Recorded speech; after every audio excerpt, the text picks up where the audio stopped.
pictures. So yeah, no, you got it. Oh, All oh, right. perfect. That's All all I right. need. Now I gotta. Do I need to Oh, somehow eject this right. thing? We're ready. I don't know. Just pull it out. All right. Okay, today is Tuesday, September 23rd, 2025. This is the City Council's work session. I am calling this meeting to order and giving notice to the public and members of the City Council that at this work session, the City Council may vote to go into executive session, which will not be open to the public, for discussion and consultation with the city's attorneys for legal advice on any item listed on the following agenda. Can we have roll call? Mayor Daggett, Here. Vice Mayor Sweet, Here. Councilmember Aslan, Councilmember Garcia, Here. Councilmember House, Here. Councilmember Matthews, Here. Councilmember Spence. Councilmember Matthews, would you lead us in the Pledge of Allegiance? My pleasure. Please stand if you're able.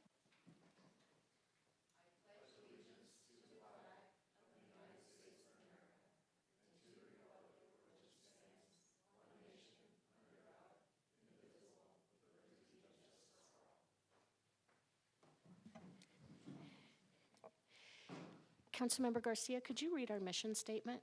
The mission of the City of Flagstaff is to protect and enhance the quality of life for all. And Councilmember House, would you read our land acknowledgement? It would be my honor, Mayor. The Flagstaff City Council humbly acknowledges the ancestral homelands of this area's indigenous nations and original stewards. These lands, still inhabited by Native descendants, border mountains sacred to indigenous peoples. We honor them, their legacies, their traditions, and their continued contributions.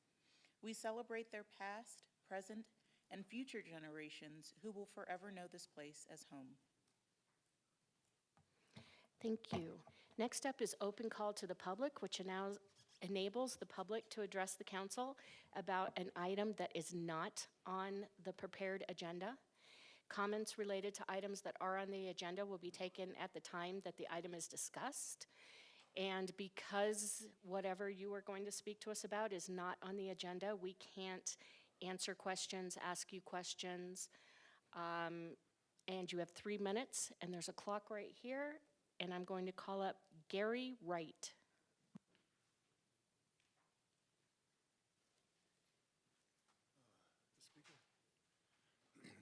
Hello? Okay, there you go. Hello, Council. My name is Gary Wright. I live at 2127 North Talkington, and I want to just thank you for being on Council. I'm from Yuma, Arizona, but I've had my house up here as a second home since 1993. I was on Council in Yuma with Mayor Nichols from 2013 to 17, so I know what your responsibility is, and I know how full-time, they say it's part-time, but it's a full-time job. But anyways, I'm here today because I'm very concerned about one thing, and that is public safety. And you all get elected because you advocate public safety. What is the problem with public safety, or what do I see? Well, as a retired teacher, retired pilot, and I hold a real estate license for the state of Arizona, as I see something that is a problem and a huge liability, and I think that something's going to happen because the recipe is there. Here's what I see. At Secret School, we have, you know, the bottleneck of everybody going there to and from arrivals and departures, just like at the airport, arrivals and departures at the critical times. Well, it is for school systems too, and schools, and especially Secret School. I see arrivals and departures from that school, but because of the change of use that the council voted on previously, previous councils, Star Point was built on Fort Valley Road, and we've had a lot of building out there by Cheshire, but anyways, the problem is there. But it changed the characteristic and the complexion of the neighborhood. On Talkington, people want to avoid the bottleneck, so they go down Talkington, they turn right there where the train is, and then they come out on Meade. There is no stop signs on Talkington all the way through. And there is arrival of students that get on Davis Way in Talkington. There's an intersection there. there's no stop sign. Cars go down there quite quickly, and families are bringing their children to school because Davis Way is the only way to have access to the bike path and to bring students, their children to school. I'm asking council to look into this. I think you need to slow that traffic down. I know you can't slow it down on, you can do law enforcement on Fort Valley Road, but that's a state highway. But a residential street or an arterial street that has been impacted by development on Fort Valley Road, I think council maybe will look at that and see if we need to put a stop sign or how we can reduce the liability. Thank you. Thank you. And staff, I have Mr. Wright's phone number here so someone can follow up with him, please. Thank you. All right, that's all we have for open call. Next up, we have proclamations. And typically what we do is if there's anyone here to receive the proclamation, they'll join the council at the end of the dais. We'll read the proclamation, take a photo, and then if you'd like to say a few words, you can go ahead. And we'll do them in order. The first is Suicide Prevention Awareness Month, and then the next is Recovery Month.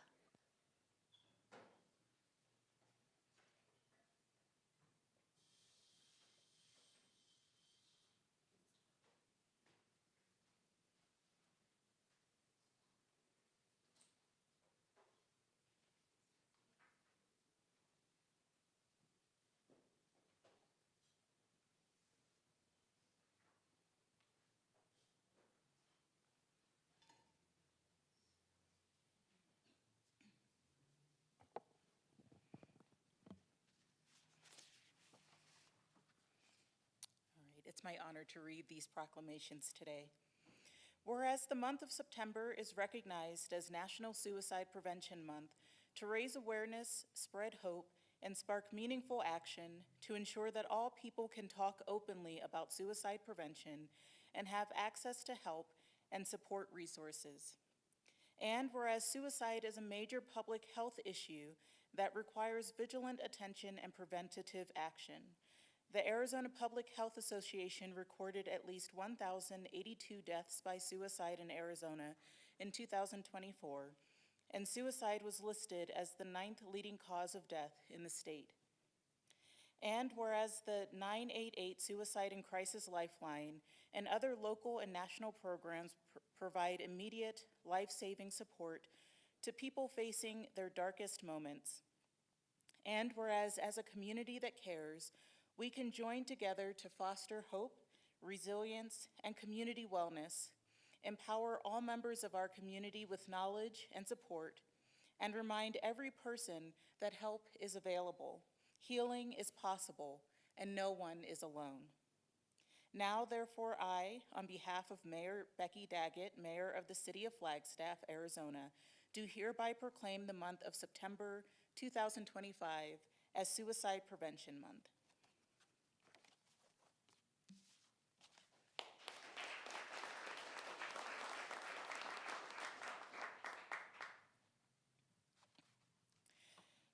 Whereas recovery from mental health, substance use, and co-occurring conditions is an essential part of health and one's overall wellness.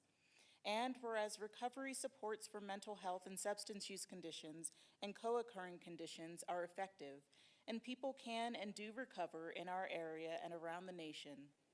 And whereas addressing and overcoming mental health, substance use, and co-occurring conditions is essential to achieving holistic health. And whereas to help more people with lived experience achieve and sustain recovery, the U.S. Department of Health and Human Services and Substance Abuse and Mental Health Services Administration recognize every September as National Recovery Month to promote and support new evidence-based treatment and recovery practices, recognize the nation's strong and proud recovery community, and honor the dedication of service providers and communities who make recovery possible. Now, therefore, I, on behalf of Mayor Becky Daggett, Mayor of the City of Flagstaff, Arizona, do hereby proclaim the month of September 2025 as Recovery Month in the City of Flagstaff, and call upon the people of Flagstaff to observe this month with appropriate programs, activities, and ceremonies to support this year's Recovery Month theme, Recovery is Real, Restoring Every Aspect of Life, and focus on the 4 major dimensions of recovery: health, home, community, and purpose, as the building blocks that all people need to live healthy, happy, and independent lives.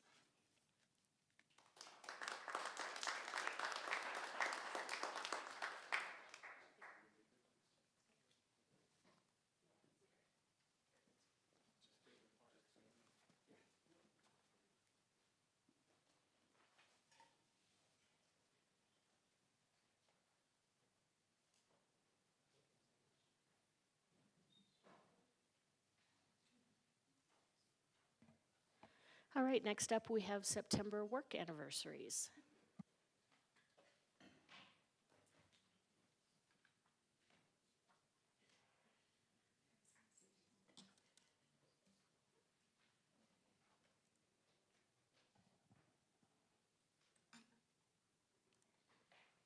Thank you, Mayor Daggett.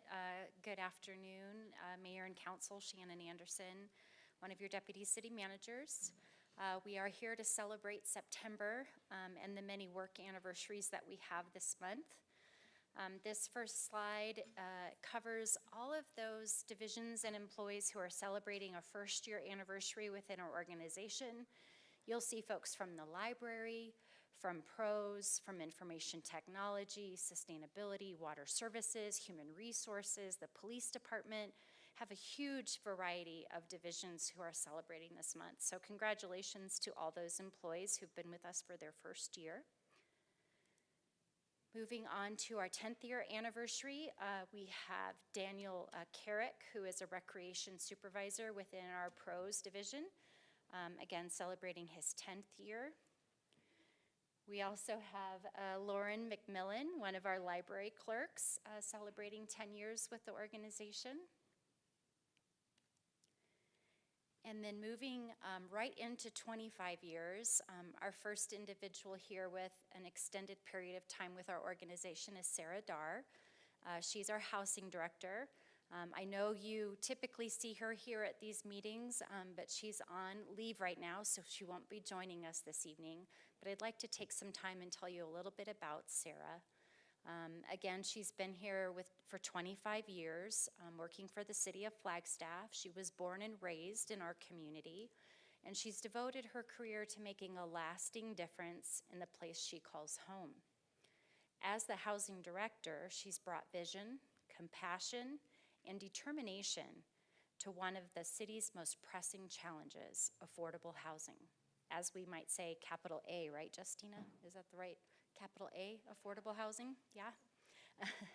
Her passion for ensuring that Flagstaff families have access to safe, stable, and affordable homes has guided her leadership and inspired those around her. Her commitment reflects not only her professional excellence, but also her deep care for her neighbors and her city. We're so grateful for Sarah's many contributions as we celebrate her 25th anniversary with the city of Flagstaff. Take a moment to celebrate Sarah, even though she's not here. Congratulations, Sarah.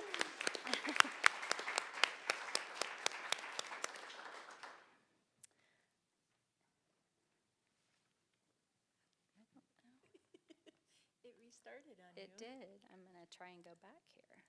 Sorry about that. There we go. So Lawrence Pino, celebrating 30 years.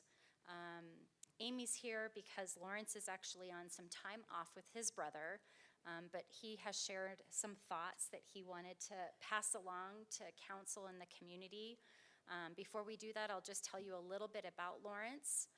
He began his career in recreation and athletics, where he created an expertise in programming, officiating, field allocation, and then moved to parks, where he's worked diligently on keeping park spaces clean and ready for the next event. Lawrence is also a Flagstaff local, where he roamed around town with his family and many siblings playing all sports. Watching sports today, which is actually what he's doing, I think, right now, is one of Lawrence's pastimes, of which you can count on him to provide any details of the previous night's games, including the statistics.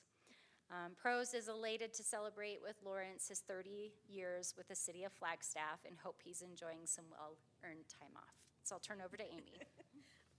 Thank you, Shannon. Lawrence did send some words, so I wanted to read some of them because knowing Lawrence for as long as I have, this is pretty special that he even took the time to write this. He wants to thank everyone for the opportunity to speak to you, even though through Shannon or myself regarding his 30 years of service. It seems this time employed with the city of Flagstaff has breezed by. During his time, like we are already articulated, he got to work 13 years in recreation, 5 years at the Flagstaff Recreation Center, which is now the Hal Jensen Recreation Center, and then a handful of years in athletics, and actually even 2 years in community events that I was able to sprinkle in there within his time with recreation, and then moving on to parks. He's got the exact date, so do I, on the day that I started in parks. He started May 19th, 2008 with the parks section. And he's learned many things with all of his coworkers, he says, in pros, and he's just, he can't believe that this much time's gone by. And he thanks everyone for his time. And I gotta tell a story about Lawrence, since he's not here. My first week in parks, I asked the parks team, I'm like, can I go on like a ride along with someone and go learn how we clean our parks? Not like the mowing and weed whipping, we're gonna do that another day, but the trash, the litter, getting Ramadas ready. And they're like, sure, of course, we're gonna pair you up with a guy named Lawrence Pino. He's been here a while, so I show up in the morning. I don't know if anyone told Lawrence, and I get in the pickup truck with him, and he's kind of like, what are you doing here? Like, what's going on? I was like, oh, we're gonna spend the whole day together. He's like, really? I'm like, yeah, we're gonna spend the entire day together, and you're gonna show me exactly what you do so I can better understand it. He was very sincere, and he was like, no one's ever done that with me. We had the best day that day. We spent 10 hours together that day, and it was amazing. And he truly did show me what it meant to work in the park section, so I'll always be grateful for him for that. So we're happy to still have Lawrence 30 years later.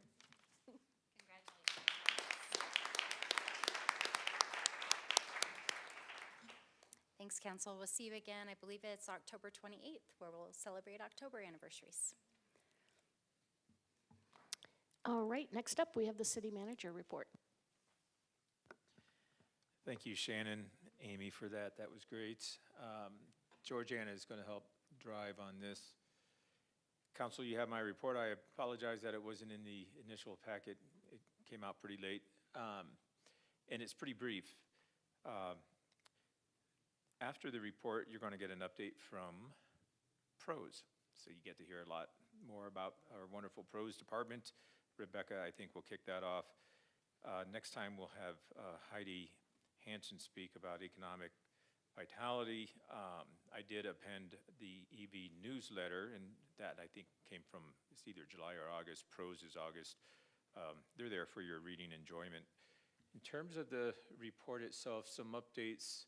A few of us went to the police badging ceremony on August 27th. It was wonderful, and you can see the officers and civilian officers as well who were awarded promotions of various sorts. A wonderful and very well-attended ceremony. Related to that, on August 21st, we had the I'm squinting to read here, but it was the 6th graduation of the High Country Academy. We've been able to go to most of those. They're always great, and they fill the facility there at CCC. We had a number of graduates this time. We've had a number each time, but quite a few that will be coming into the Flagstaff Police Department. It's very exciting. I think I pointed out that one of those graduates is Morgan Brown. I'm going to call that individual out because that happens to be the son of Jen Brown, and I just think that's very cool. So he was there. It was a great event. Congratulations to all the graduates. I'd like to mention that the United Way campaign kickoff has occurred. It started with a luncheon on August 26th. We have a group internally, as we do every year, that's helping with that campaign. Joanne, to my left, is heading up that campaign this year. Thank you so much, Joanne, for your efforts. And you have on your team a number of folks. We have Paul Mood, our city engineer, Chief of Police Sean Connolly, and Michelle McNulty, our Planning and Development Services Director, and Jessica in the city manager's office. And Joanne, would you like to tell us what the goal is this year? Sure. So our goal this year is 21,500. Last year we raised 21,000. Last year we had 100 unique donors, and we're hoping to up the number of donors and the number of donations. I did just send out an email today with the list. We have a lot of raffle prizes, and then we have new posters in the lobby again. Thank you to Ralph and Discover Flagstaff. And I also want to specifically call out Heidi Hansen, who has been helping with raffle prizes and just doing what Heidi does. So thank you. Yeah, thank you. I like this little dialogue thing happening. I'm wondering if you want to just do the rest of my report for me. I'd appreciate it. The budget team retreated on August 28th and 29th. I'm happy to report that we are full on in the budget process here in September. Not much of a reprieve, but we have started, and we had a great retreat, talked about some high-level stuff. We have since, and a big part of that was looking at the results of a survey that the budget team did internally, and those results are now the topic of some discussion with our leadership team, and all toward the betterment of the function of our budget team, and we all know how important that team is. So stay tuned on that. Stay tuned on the budget process, which is now on our doorstep. It's happening. Let's see. I was at the airport a couple of times recently, and I took this great photo of our new visitor center grab and go because it's seeing some business, and it's a nice amenity at the airport. You can now get some pretty good food and beverage there, and coffee, and in addition to the visitor center. So next time you're there, stop in, say hi to the wonderful staff there. I want to give some props to the champions of Team Flagstaff, who once again knocked it out of the park with the annual barbecue, which occurred last Friday, right? Yeah. Last Wednesday, of course. It was wonderful, and it was a beautiful day, beautiful September day. A lot of events, including a raffle, the proceeds of which will benefit the United Way program. A dunk contest, same comment, all the money going to United Way, but really the big fun of that is to see Dave McIntyre and Amy Hagan get dunked repeatedly throughout the day, and that was therapeutic for all of us. You're welcome. You're such a good sport, Amy. It was a lot of fun. Again, thanks to Champions for putting that on. Joanne, you were part of one of the kickball teams, and you guys didn't do very well, did you? Like you were totally defeated. You were winless. Yeah, just wanted to get that out on the record. That's all I have, Council, but we are going to, I think, hear from pros, and you'll get a nice update there. Any questions for me? Council, any questions, comments? Thank you. Thank you. So you are going to get the pros update from the one and only Miss Haley Reynolds. Yay.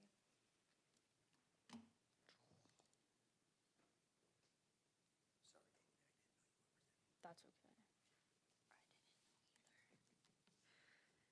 okay. Good afternoon, Mayor and Council. I'm Haley Reynolds, the Events and Marketing Manager within Pros, here to give some highlights of our past 6 months and then a couple fun numbers over the past 12 months.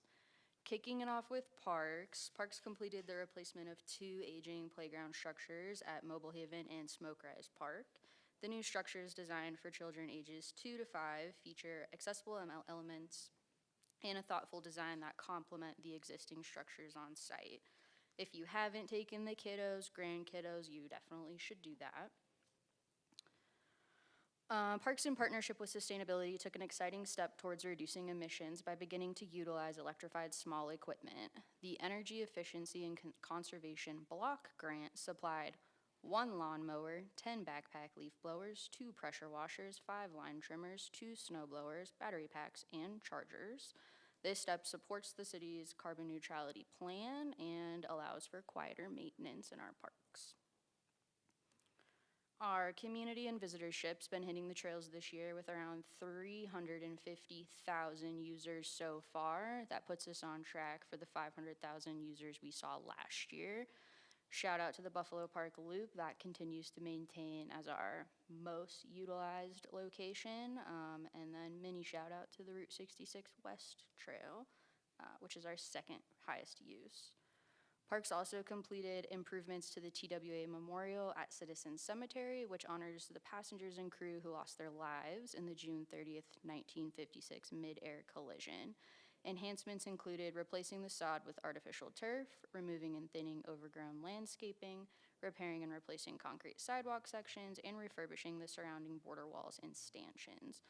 The memorial, maintained in perpetuity by Parks, was restored in partnership with the patrons of the 1956 Grand Canyon mid-air collision. On to recreation. Hal Jensen hosted their annual Touch a Truck event in July at Coconino High School in celebration of Parks and Recreation Month. This year they had 38 vehicles and more than 1,200 people in attendance, which is their largest number to date.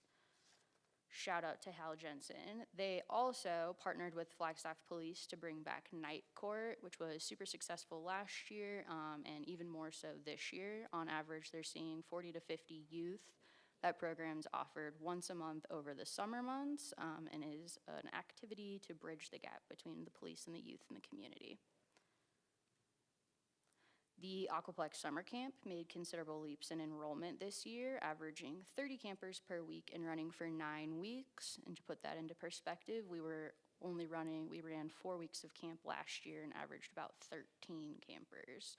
So huge leap in registration. Camp offered engaging themed activities each week at an affordable cost for the community. They brought in roughly $31,000 in registration fees and almost a full cost recovery. Pros also celebrated the end of Parks and Rec Month as a division with a Build Together, Play Together themed event. That was the theme from the National Parks and Rec Service this year. The collaborative event was supported by Home Depot, who provided a variety of build kits and tools for all ages and also came out to show support. We had about 250 attendees throughout that day. Moving on to our senior center, who has new offerings this year, including Bonsai for Beginners, Flagstaff Sketchers, Mahjong, Wild Irish Community Dance, Toastmasters, Genealogy, and Creative Writing. The center offers 28 activities or programs open to the public, as well as a fitness center. Over the past year, J Lively has had roughly 24,000 people attend city-run programs such as public skate, adult hockey, and hockey tournaments. Between all user groups, J Lively generates approximately $177,000 in revenue just from ice rental. They held their Chillin' in the Pines adult hockey tournament earlier in the year, which was a success. We have 19 teams participate over 2 weekends. That tournament's grown quite a bit in the past few years. They've also added in their Mountain Mashup tournament, which is a draft tournament, 38 participants over 4 teams, which is a really awesome program. Offers the opportunity for people not on a team to be able to participate in a hockey tournament. Moving on to open space, the open space education program made significant strides this year in delivering high quality, engaging environmental education experiences to youth and community members across Flagstaff. Through dynamic programming, strategic partnerships, and interactive outreach, the open space team successfully connected with over 1,200 participants just in the past 5 months. This year, Open Space has hosted 17 field trips with FUSD and 16 guided hikes. Over the summer months, Open Space partnered with our recreation team to produce 14 different partnerships, providing engaging outreach for the Aquaplex summer campers, Hal Jensen users, and even our seniors over at Josie Montoya. In addition to leading activities, Open Space provided educational booths at Willow Bend, Kids Squared, and STEM City. Moving on to events and athletics. This past 4th of July, our events team partnered with Economic Vitality to bring the first drone show to Flagstaff. 300 drones lit the night sky to celebrate the holiday with highlights including some of Flagstaff's unique history, such as Route 66 and astronomy. The show was enjoyed by most at Buffalo Park, McMillan Mesa, throughout the Sunnyside neighborhood, and the Aquaplex. Our Concerts in the Park season reached 1,200 individuals and included the grand opening of Cleo Murdoch Park. The park was made possible through funding from the Community Development Block Grant Program and includes permanent chess tables, giant chess, and a grassy area. It's the first new park since 2004, and we welcomed about 900 attendees to that concert in the park. Our athletics team kept busy this year with adult sports and youth athletics. We've offered adult grass volleyball, softball, indoor volleyball, and indoor basketball. In August, we hosted a meeting with the youth athletic partners to discuss necessary changes to the allocation process for our upcoming 2026 season. Those changes basically just look as if we're moving from historic allocation to allocation based on registration numbers and need.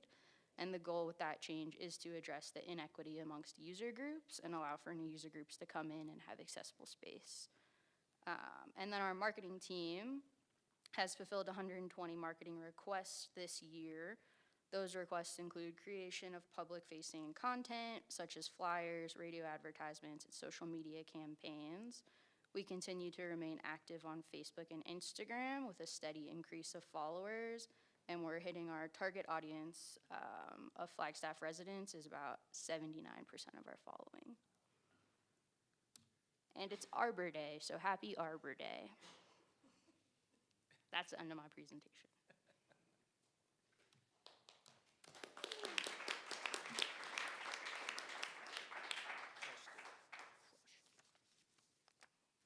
Council, do you have any questions or comments for pros?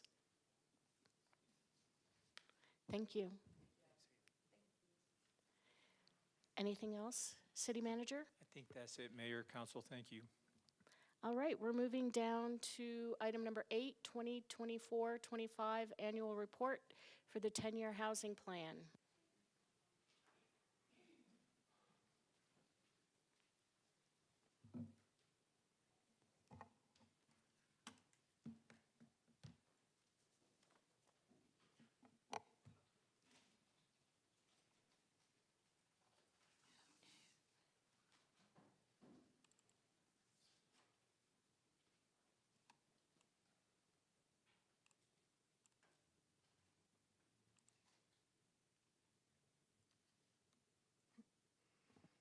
Hello, Mayor, Council. As you may remember, I'm Adriana Fisher, Housing Program Manager for the Housing Office. Today, I'm here to present to you the 2024-2025 Annual Report for the 10-year Housing Plan. The full report is available in your agenda packet for further reference. Which means it's also available online if anyone from the community would like to read it. It will be after you get the privilege of seeing this, hopefully very concise presentation. This presentation will begin with a brief overview of the 10-year housing plan to provide context, followed by a summary of the 2024-2025 annual report. We will wrap it up with some time for questions and comments.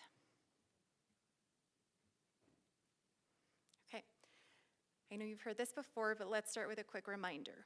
Following the 2020 Housing Emergency Declaration, the 10-year housing plan was adopted in February of 2022 to guide housing programs, funding strategies, and policy decisions. You'll recall its central purpose is to create a vibrant, livable community with housing options for households at all income levels. Its overarching goal is to reduce Flagstaff's affordable housing need by half over the next decade.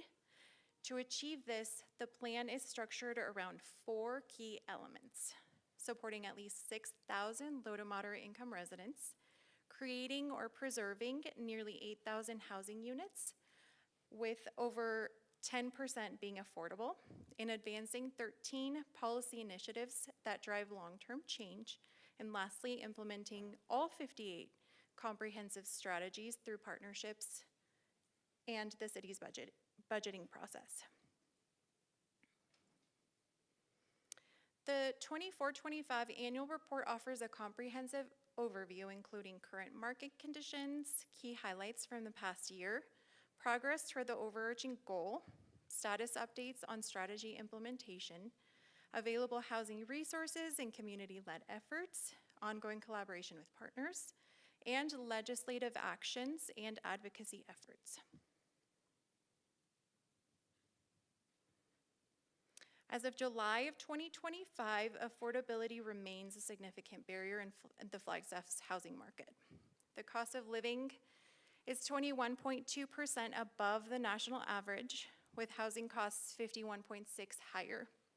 These conditions continue to impact everyone in our community.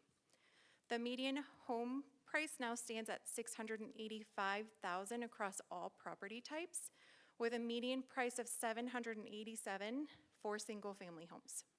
Homes are remaining on the market longer, averaging 49 days compared to 20 days last year. Most listings fall between $500,000 and $900,000, with only 24% priced below $500,000.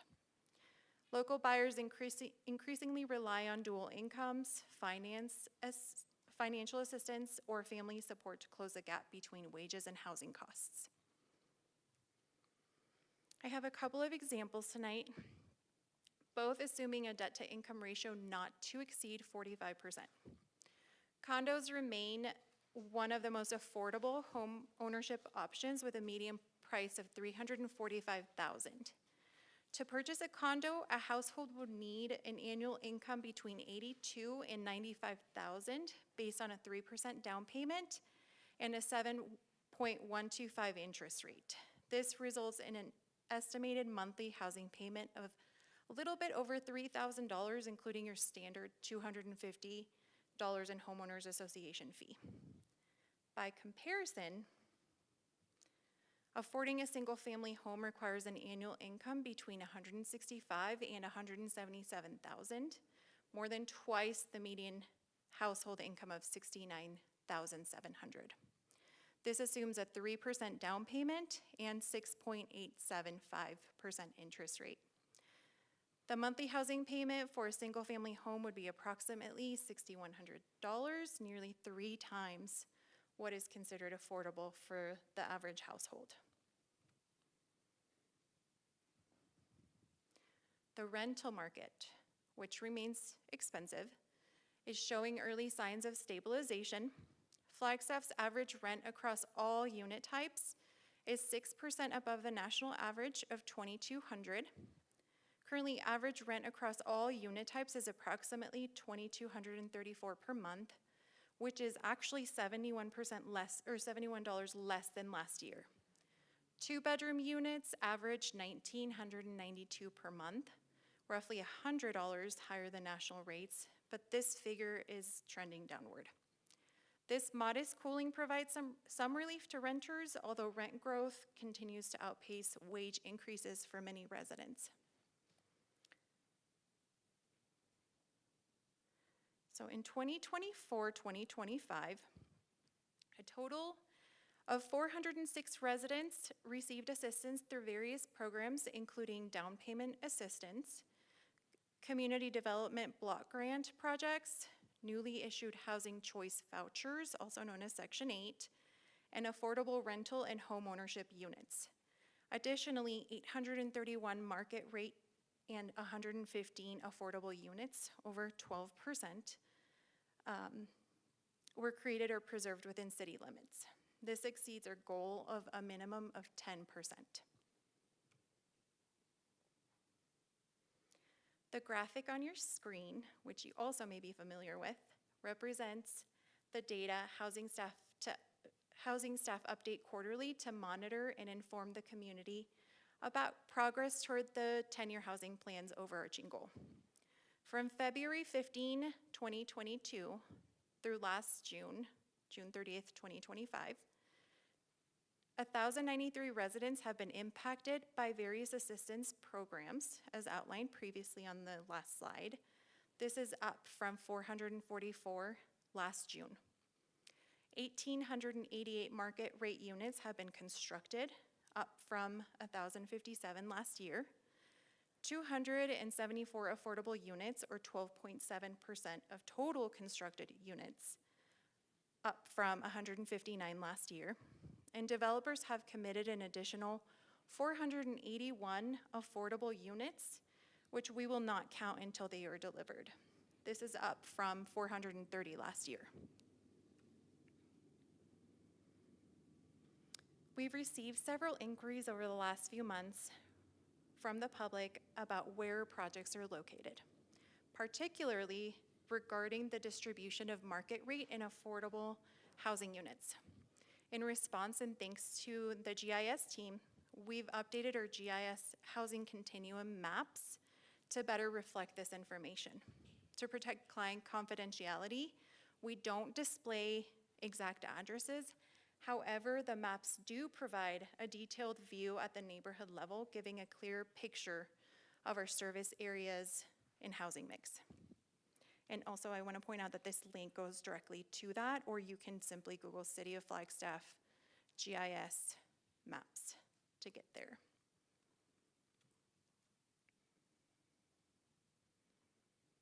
The housing plan consists of 58 strategies spread across 13 policy initiatives, as I mentioned earlier. Before diving into the numbers, it's important to note that 39 of these strategies are projects with defined start and end dates. The remaining 19 strategies, so about 1/3, are ongoing efforts that we will work on continuously throughout the life of the plan and beyond without a specific completion date. Now, 3.5 years into the 10-year plan, just over 20% of all strategies are completed. Some of these were not initially on an implementation plan, but opportunities arose to complete them early. 23 strategies, or 39%, are currently in progress. 33% of the strategies are ongoing, reflecting sustained work over time, and only 4 strategies have not yet been started. The housing plan required significant collaboration, and its implementation is no different. Extensive collaboration and partnerships have brought us to where we are today, and because of them, we're making tangible headway.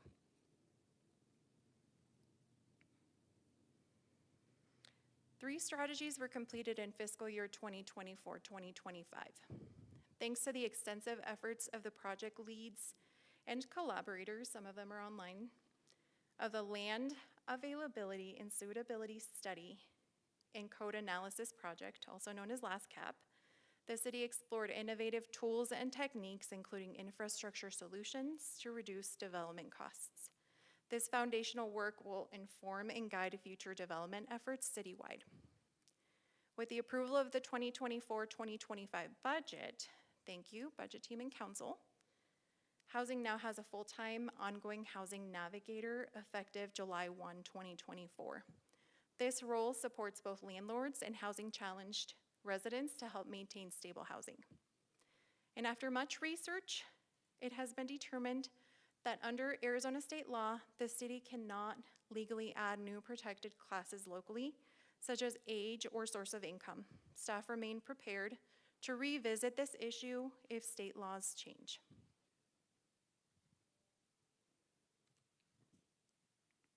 As you may recall, the regional plan update is currently underway. It will come to you for adoption next month, with voter ratification scheduled for May of 2026. 4 strategies are actively supported by this update. The first 2 aim to increase density. One supports higher density for affordable housing, and the other helps the city identify suburban areas suitable for increased density and intensity. The third strategy revises goals and policies to reduce conflicts between affordable housing, historic preservation, and urban design. As part of this effort, the community character chapter is proposed to be eliminated and integrated into a new section of best practices for creating a sense of place. The fourth strategy promotes adaptive reuse of existing buildings for affordable housing. This aligns with housing attainability and equity, a core priority of the updated regional plan. Staff currently have $3 million in bond funds dedicated to supporting this work, and you, Council, may remember that you just approved that program to distribute those funds this month. Thank you. An additional 4 strategies from the reporting period are currently in progress, though not tied to a specific project. The city is exploring community land trusts and public-private partnerships to support the development of affordable ownership units. Your recent approval of staff's recommendations for city-owned parcels for affordable housing will partially complete this strategy. Currently, staff are holding internal meetings to establish a fund for acquiring land and units for affordable housing as opportunities arise. Housing staff successfully requested $500,000 through the fiscal year 2024-2025 budget process to initiate this strategy. You, again, City Council, approved the request, and funds became available on July 1, 2024. To support vulnerable populations, staff are identifying resources for households experiencing or at risk of homelessness, first-time homebuyers, and other residents in need of affordable housing. In November 2022, voters approved Proposition 442, authorizing $20 million for rental and home ownership initiatives. I will break these funds down on the next slide. Lastly, the city is pursuing the acquisition and rehabilitation of existing properties for affordable housing when feasible. This work is opportunity-driven and relies heavily on partnerships with private developers. Together, these efforts reflect meaningful progress in advancing financial infrastructure, land readiness, and scalable, equity-focused housing programs tailored to Flagstaff's needs. As noted previously, Flagstaff voters approved Proposition 442 in November of 2022, authorizing $20 million in bonds to expand access to affordable rental and homeownership opportunities. Of the total funds, $5 million was allocated to incentivize private and nonprofit developers to include affordable rentals in market rate developments. This initiative led to the establishment of the Rental Incentive Bond Program, and all $5 million has been reserved for upcoming projects. An additional $7 million was allocated to expand the city's Homebuyer Assistance Program. Housing Solutions of Northern Arizona was selected through a competitive process to administer the expanded program. Implementation began in August.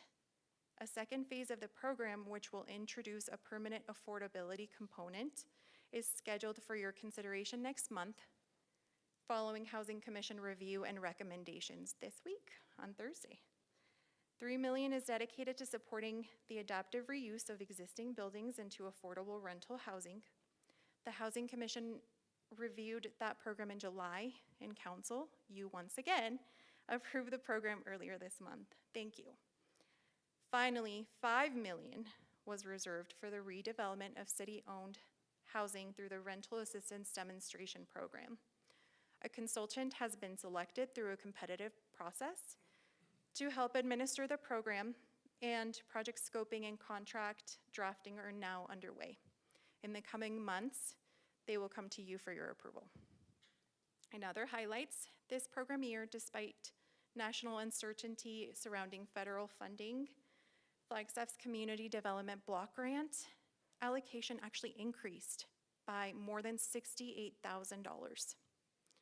And lastly, for highlights, housing staff continue to support long-term planning efforts, including the regional plan update and the Land Availability and Suitability Study and Code Analysis Project, once again, known as LASCAP.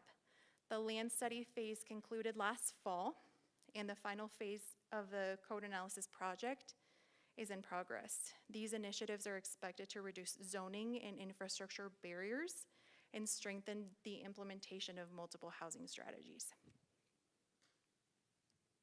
This may look a little familiar to you. Addressing Flagstaff's housing emergency continues to require coordinated action and strong partnerships.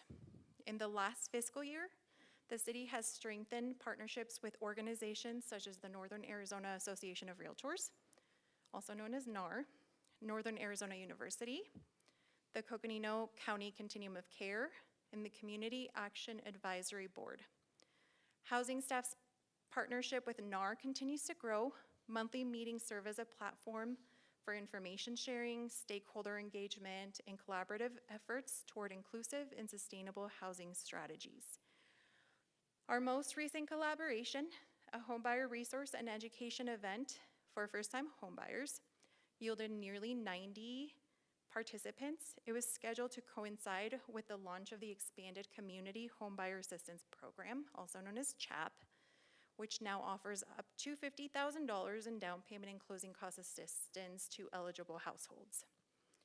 In parallel, the Housing Office has entered its third consecutive year of partnership with NAU's Community and University Public Inquiry, another mouthful, QPPOD, which is focused on housing security and sustainability. This collaboration connects students with real-world housing challenges and contributes to actionable research, expanded outreach, and increased analytical capacity for city staff. Staff also remain engaged in the COC and the CEAAB, ensuring that local housing initiatives align with broader regional efforts to address homelessness and reduce poverty. These partnerships play a critical role in shaping policy and advancing shared solutions to Flagstaff's most pressing housing needs.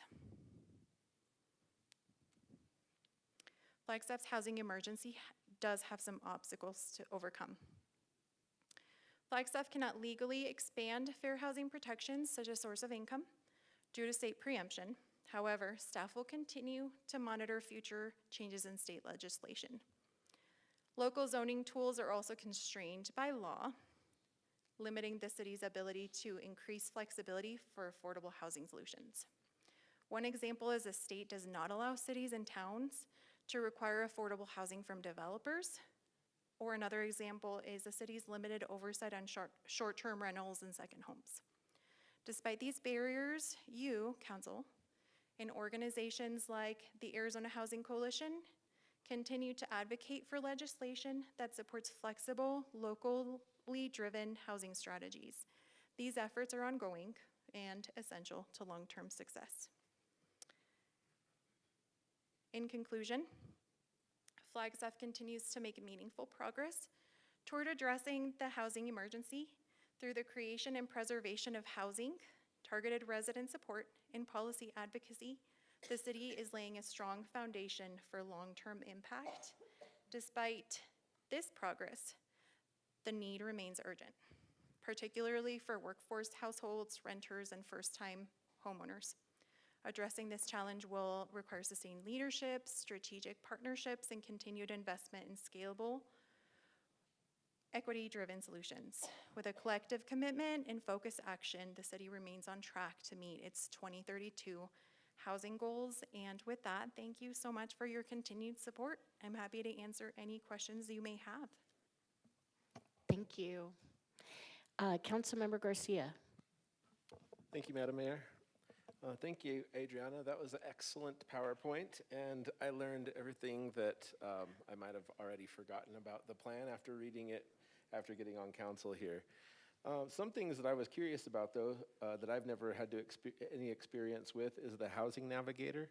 And I have a couple of questions after that, but for now, I was just wondering if you could kind of walk us through how that benefits both people that are in housing. Does it affect folks that are looking for housing? And or how that correlates to the renters themselves. Justina told me she was gonna let me drown, so let me try. and answer the question for you.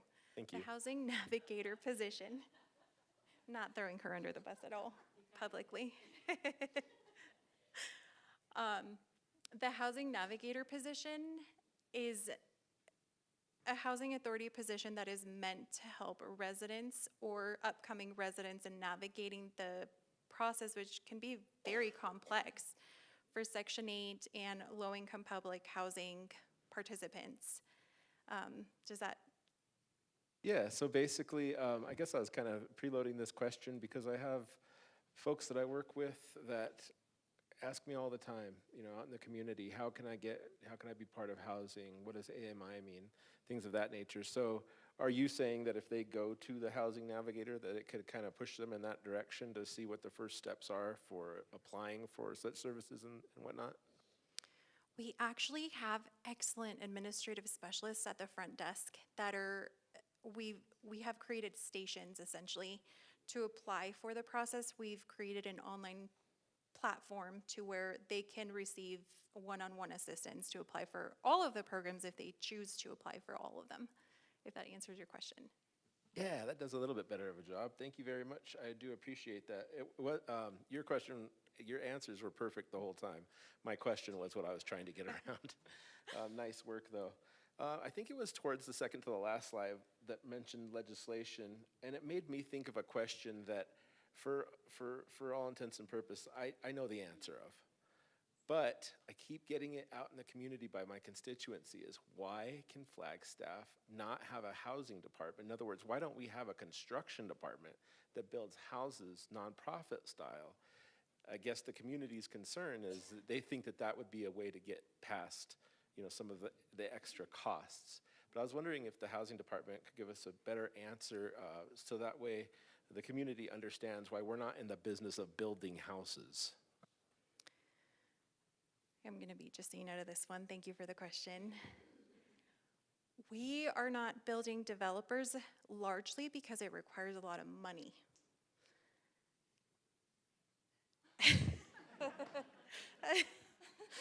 I get this question a lot, and it's because it does require a lot of money, which the city does not have right now, unless you guys are hiding some. I was joking when I told Adriana I would let her drown. Justina Costa, Assistant Housing Director. Like Adriana said, we are not in the business of development. The city isn't. That's been council's direction. Should that change in the future, I mean, we could always discuss it. That's just never been the approach that we've taken. So thank you for your question. Thank you for that. It's one that has been coming up quite a bit. When people are trying to, in the public, they're trying to figure out answers themselves to hopefully kind of enlighten us council members and for us to spread it around. I think it's an important question to have out there, why we're not taking down that route. And it's understandable that we don't have the resources to take on that big of a lift. And if we could, we wouldn't be having this conversation. So besides that, excellent presentation and good job answering the questions. Thank you. Thank you. Councilmember Matthews. Thank you, Mayor. Adriana, great job. I know Justina would not put you there at the podium unless she had full confidence in you. So, and I heard her say that she would throw you under the bus, so. But I wasn't worried about it. Anyway, I just wanted to make a couple of comments, really, and maybe follow up in a question. I really appreciate the housing department as a whole. I know there's a lot of different components to that. Especially, it just seems like over the last year, we've seen a lot more momentum, and I really appreciate that. Of course, our attention always goes to our most vulnerable community at first, and that was a big focus. And I feel really good that we're really addressing that with Habitat, starter homes, and I look at the percentages, if I did the math right, for our goal that we set for affordable with a capital A, we're about 34% of that housing goal. So my comment was really about this adding some attention to the other levels of housing. Workforce housing is getting to be a bigger and bigger conversation, as well as the need for market rate.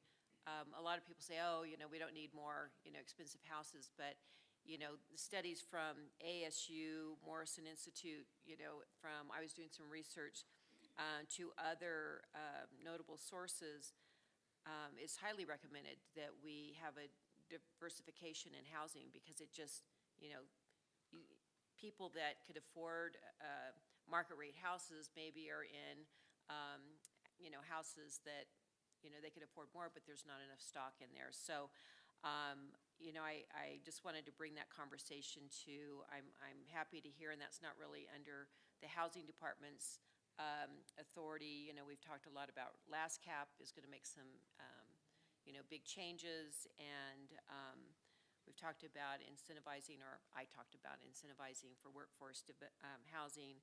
So I just feel really good about how we are moving, not just in the one crisis area, which is our most focused, and it should be, but we're also making some great movements in the other housing issues, because the market rate goal is 7,178, and I think we're at about 26% of that goal. So we're a little more behind than on the affordable housing, but we're moving in a good direction, and I appreciate the housing department's focus and momentum that we've had over the last at least year that I've seen. So thank you, and thank you to the whole staff, Sarah and Justina. Thank you.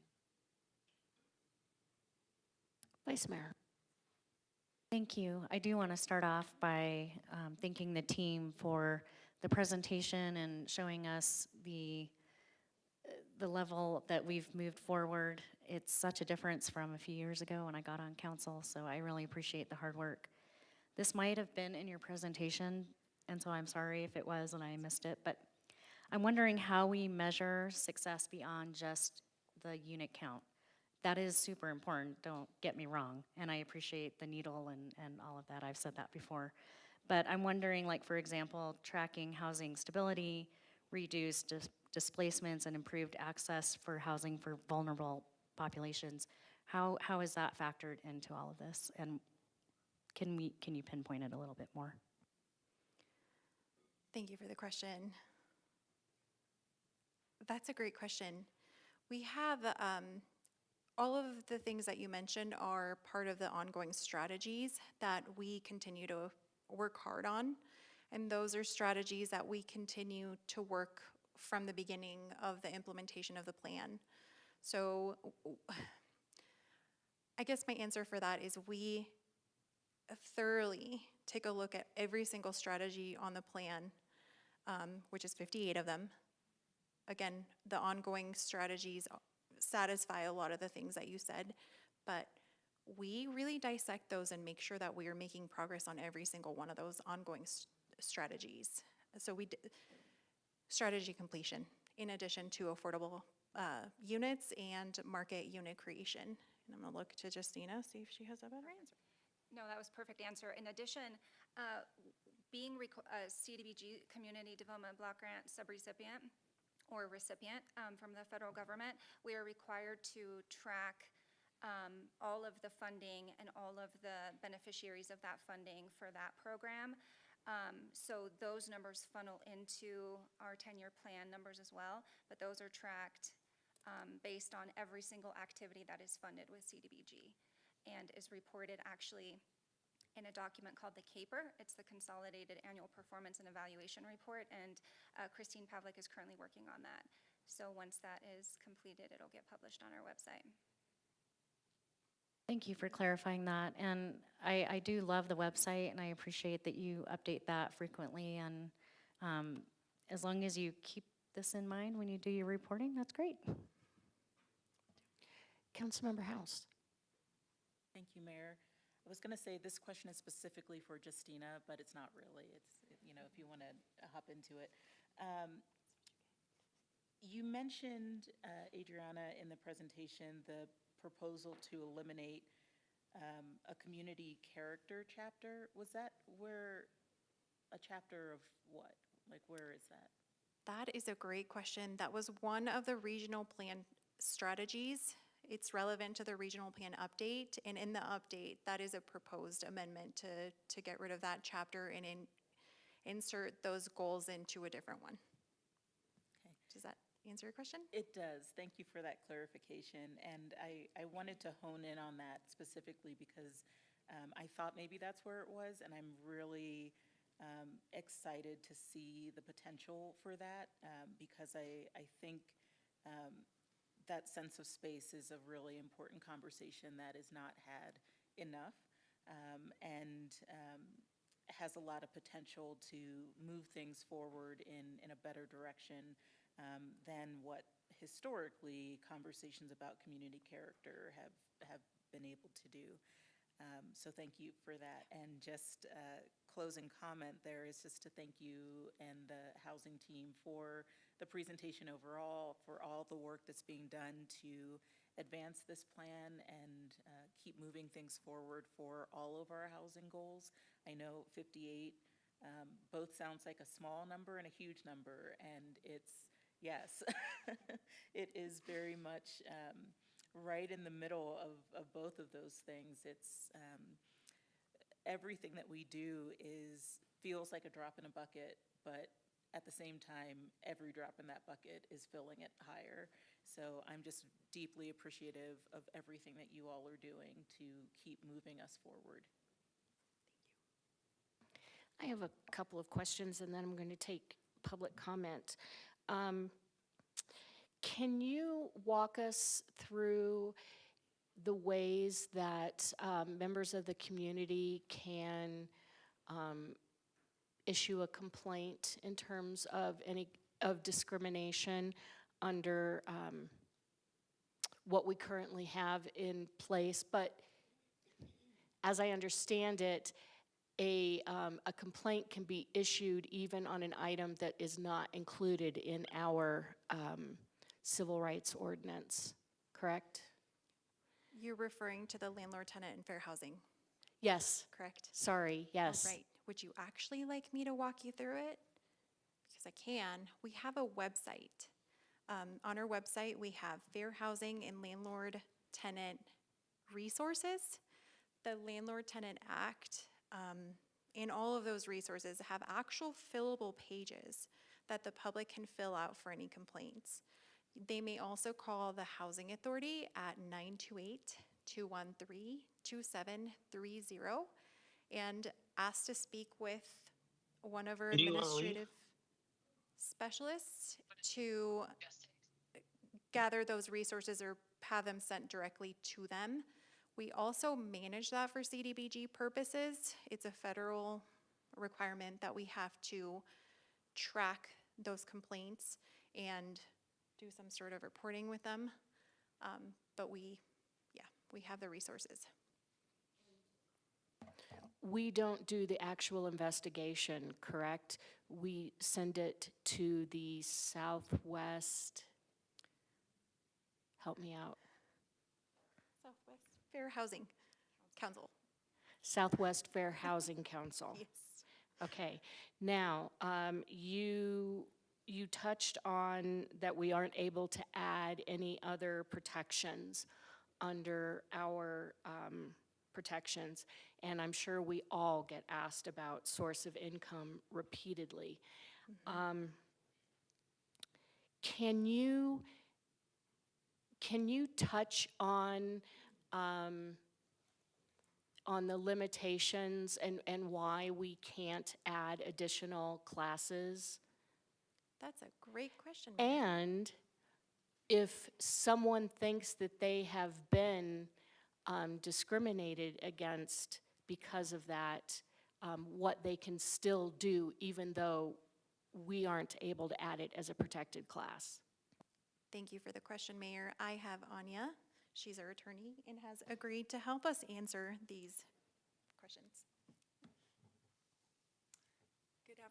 Good afternoon, Mayor and Council. Anya Wendell with the City Attorney's Office. So state law has a Fair Housing Act, and it lists specific protected classes under it, which are race, color, religion, sex, familial status, which is your family, or national origin. So those are the protected classes under the State Fair Housing Act. And neither the State Fair Housing Act nor the federal one has a protected class for source of income. That's become a more popular type of discrimination. So a source of income, just for the audience in case they don't know, is basically where the landlord says, hey, I don't like you using Section 8 vouchers, or I don't want you using disability benefits, or I don't want you using veterans' military benefits to pay for rent. So that's where you discriminate on source of income, which is just saying you can't use those money to pay rent. So there are currently 2 cities in Arizona that do have a source of income ordinance or Fair Housing Act ordinance that prohibits discrimination on source of income. Those are Phoenix and Tucson. Tempe had one also, but apparently just repealed that because a referendum was circulated by the voters. But the reason they're able to have those is because state law, our State Fair Housing Act says that if you, city, had a population of 350,000 or more people in 1990 and you had adopted an ordinance by 1995, then you can have a Fair Housing Act that's substantially equivalent to ours. And apparently, substantially equivalent allows for source of income. So that's why the city can't do one, because our state law says we can't. Now, I just want to have a little small caveat to that. To your point, Mayor, you asked if somebody's worried about something like this, what can they do about it? So even though the state and federal laws don't prohibit source of income discrimination, if for some reason landlords are doing that, and it has what's called a disparate impact on a protected class, like they say no source of income, well, and everyone's who affected on that happens to be of a certain race or only women, there's like a significantly different impact on a protected class, you still have the right to file a complaint with the Attorney General's office, and the Attorney General's office can look into that under the State Fair Housing Act. Thank you. And Adriana, does the Housing Navigator help to build those relationships with landlords so that they understand all the details of the different housing vouchers? Yes, thank you. Justina Costa, Assistant Housing Director. So just to clarify, the role of the City of Flagstaff is, I like to refer to it as to serve as a referral source to the community. So we don't provide legal advice, we don't work independently, individually with residents. We provide them with the information and then the documents that they may need in order to pursue a discrimination case or a claim. We refer them to the Southwest Fair Housing Council as well as to DNA People's Legal Services oftentimes, as well as to HUD also. And the Housing Navigator absolutely works with, that's their job, is to work with clients and to work with the landlords and combine the two for a successful relationship. That's the easiest way to look at that, but absolutely. Thank you so much. And Councilmember House has a follow-up question for Anya. Hi, Anya. Thank you for the information so far. You just referenced the disparate impact, and I'm just wondering what the current, if you're aware of what the current status on that regulation is from the federal level. I know it's been one of those that kind of goes back and forth between administrations, so I don't know if you have an idea of where it currently stands. Disparate impact is more of a judicial document test where the courts say this is really impacting this protected class, but I don't know what our current Department of Justice has to say about disparate impact claims. So if that were something that we can look into that for you. Yeah. Thank you. Okay, I'm going to take public comment. Charity Lee.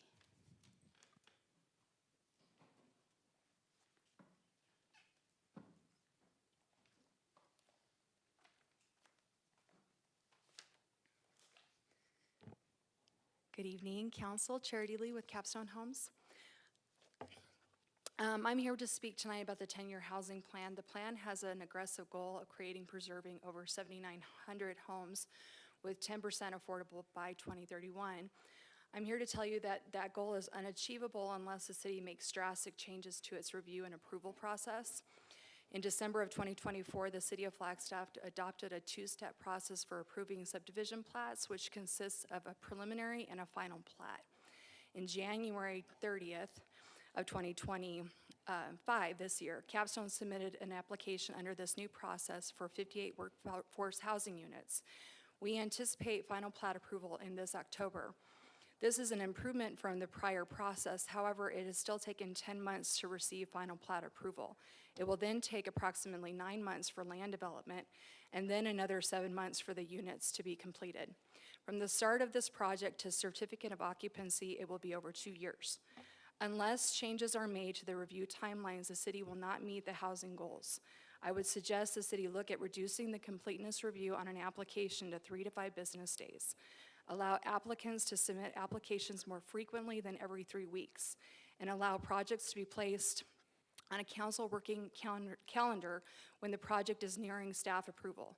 Additionally, building plan approvals need to be shortened and expedited, and building permits should be allowed to be submitted prior to conditional acceptance of the public improvements. I believe these steps will help in bringing units to the market quicker and help the city to achieve its housing goals. I'd also like to provide information on the menu options that are being suggested for sustainable housing. Starting January 1st, 2026, Capstone will be implementing the 2024 energy compliance minimums as outlined in the International Residential Code. This is an increase in cost of approximately $6.51 per square foot, or over $12,000 on a home that's approximately 1,985 square feet. A net zero home at the same square footage of 1,800 square feet is an additional $12.51 per square foot, or $24,830. If you plan to include net zero in the menu options for approval, we recommend that this option be incentivized, as it is a substantial increase to development costs. Thank you. Thank you, Charity. All right, I think that is it. Thank you so much for the presentation. We will move down now to item number 9, John Wesley Powell project update.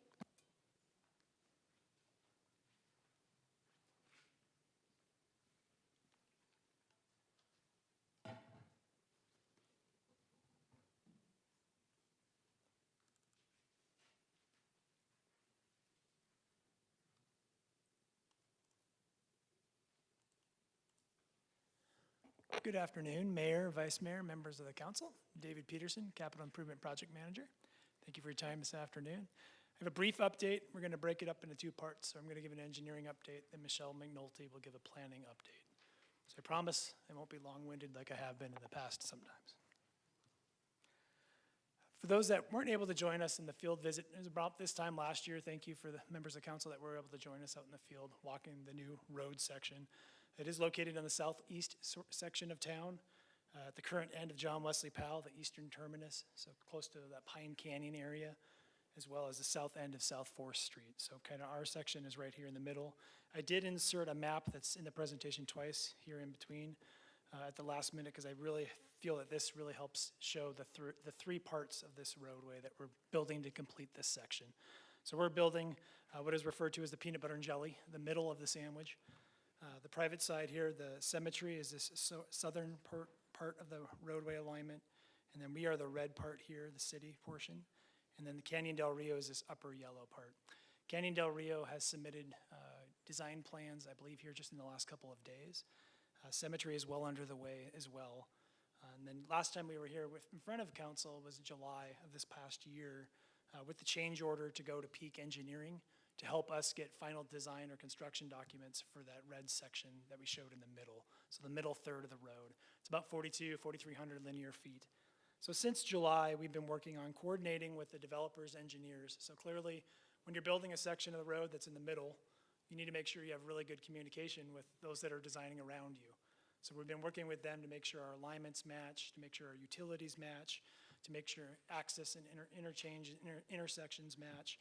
So having those meetings and coordinating those meetings has been really paramount thus far. We've been working with Water Services and also Intellis, which is a sub-consultant of Peak Engineering, to make sure our sewer master plan is up to date, that it's encompassing all the applications from the planning side that we've received to date, as well as just the current conditions that are out there.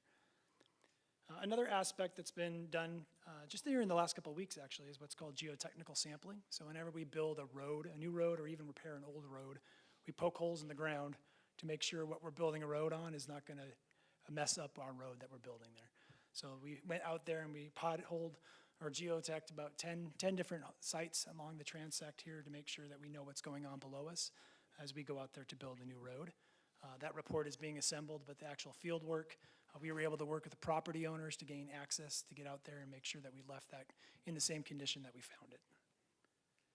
Another exciting aspect here is we prepared the document for the requests for statements of qualifications. I know here in the government we love acronyms, so I'll spell them all out for you, RSOQ. And that is a document that goes out to contractors that want to solicit their skills to be considered for the construction. This is the same process we used for the Beulah University project. It's very successful to be able to go out for what's called a construction manager at risk, or CMAR. So we can bring on that construction manager during the design, so they can come in and they can weigh with the designer on how to make this project successful, fast, and also how they can do it to save costs. So it's always a beautiful thing when you can have your contractor working with your designer at the same time, rather than taking complete construction documents and saying, here, go build it. So we're really excited about this. This should be, I believe, being currently reviewed by legal, and then this will be going out to bid for contractors to respond to that. We have formed a committee that is decided by a committee that goes through and scores all the contractors that submit for that, and then one is chosen or interviewed and selected, which then we'll come back to you to issue a guaranteed maximum price for that construction. So we'll see you again. Another aspect we've been working on is the Rio de Flag crossing report. That's nearing completion. So we've been in front of council before discussing how we're going to cross the Rio, what's that going to look like, a bridge, a box culvert, different structure types. We're balancing what we need to environmentally and hydraulically to pass fluid and liquids through this area, as well as cost effectiveness of what we need to build in this area. There's lots of things you can build, but only a couple are within the budget of what we have allocated for this project. So we have a lot of professionals looking at that and analyzing what we are to do in this area, and then discuss from there.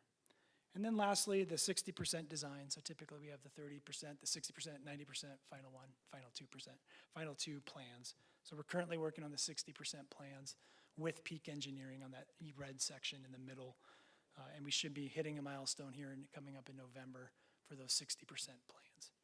And that's around the time frame. We're probably going to be a little bit behind it with the CMAR contractor, but hopefully by the end of the year we'll have that contractor on board so they can start weighing in at that 60%, between the 60 and the 90% plans. And then with that, I'm going to pass the presentation on to Michelle, who's going to talk about more planning. Before you do that, we have a question from Councilmember Spence. Thank you, Mayor. This is the first time I've appreciated that John Leslie Powell project, it looks like it's about 9 miles in length from your map. It's the first time I've realized that different entities are responsible for different segments. So my question is, the cross-section we've been shown for the design of John Wesley Powell Extension has beautiful walkways, bikeways, median, parkways. The question is, are all of the participants required to meet that same standard of design?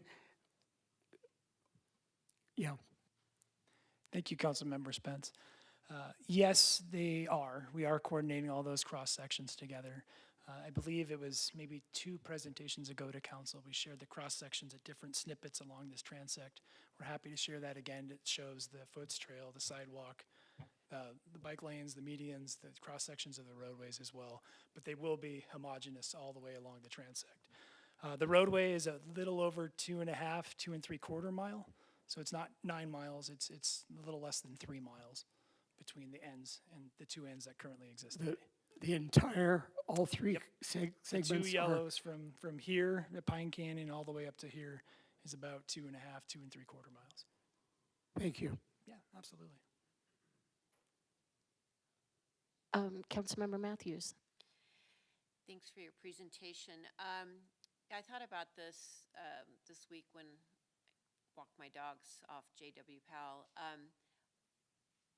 Is there any movement, or is this later in the date than from across Lake Mary over by the airport extension, or is that a totally different focus and project? And Councilmember Matthews, it is a different project that is in the 5-year CIP to have that section from Lake Mary Road over to I-17. There are plans to have up to a 15% design on that so that we can go out for funding and grants to allow that project to move forward separately. But that is a different project from this one. But yes, the holistic idea is that you will have a John Wesley Powell that goes from 17 to Butler. and the time frame on that? If I could answer that question, yeah, I don't have a time frame for that one. This one is approximately 3 years for this section. That one will follow after this one. So I don't know, especially when you have the funding mechanisms coming from grants and things that need to be applied for. I think the initial design, that 15%, I believe, is probably in the next year or year and a half. So my last question is, are the other tail ends, the bread on this, we're the peanut butter and jelly, right? So the slices of bread, developer-owned property, are they going to be building the road at the same time we are? Or we'll have this beautiful road design in the middle and they'll build as they're developing the land? How does that work? Councilmember Matthews, there are lots of others in this room that probably can answer it better than I, but the plan is that yes, they will happen relatively in harmony. If you think about building a road in the middle, it's kind of hard to get there if you don't have some access of some form, whether that's even a graded road or a completed road.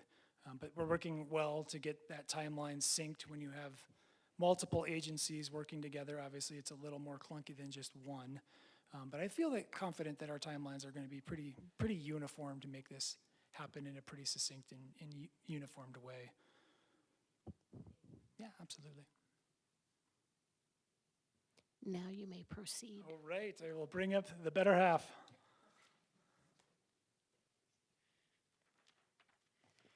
Good evening, Mayor and Council. Michelle McNulty, Planning and Development Services Director. So we pulled up kind of the alignment, but this time showing different development applications that have come up along the area. So this only represents plats and kind of rezones that are adjacent to the John Wesley Powell extension. It's important to note that there are actually other development applications that are coming in on Juniper Point as well as Canyon Del Rio that are also bringing on single family and multifamily residential units. But just along the extension alone, we have about over 1,300 units coming on, and that's a variety of different housing types. We also, so I wanted to make sure that you guys were all aware of that, and through that platting process for each of those, that's how we will be dedicating the portion of John Wesley Powell through each of the properties. So that will be the instrument that dedicates that right away. So in addition to the private development that's coming online and that we're processing, we also have the specific plan underway for the area. It is, as a reminder, it's focused on conserving the riparian habitat along the Rio de Flag, protecting the watershed, preserving wildlife corridors, trail connectivity, and the rural character of those existing neighborhoods that are already out there.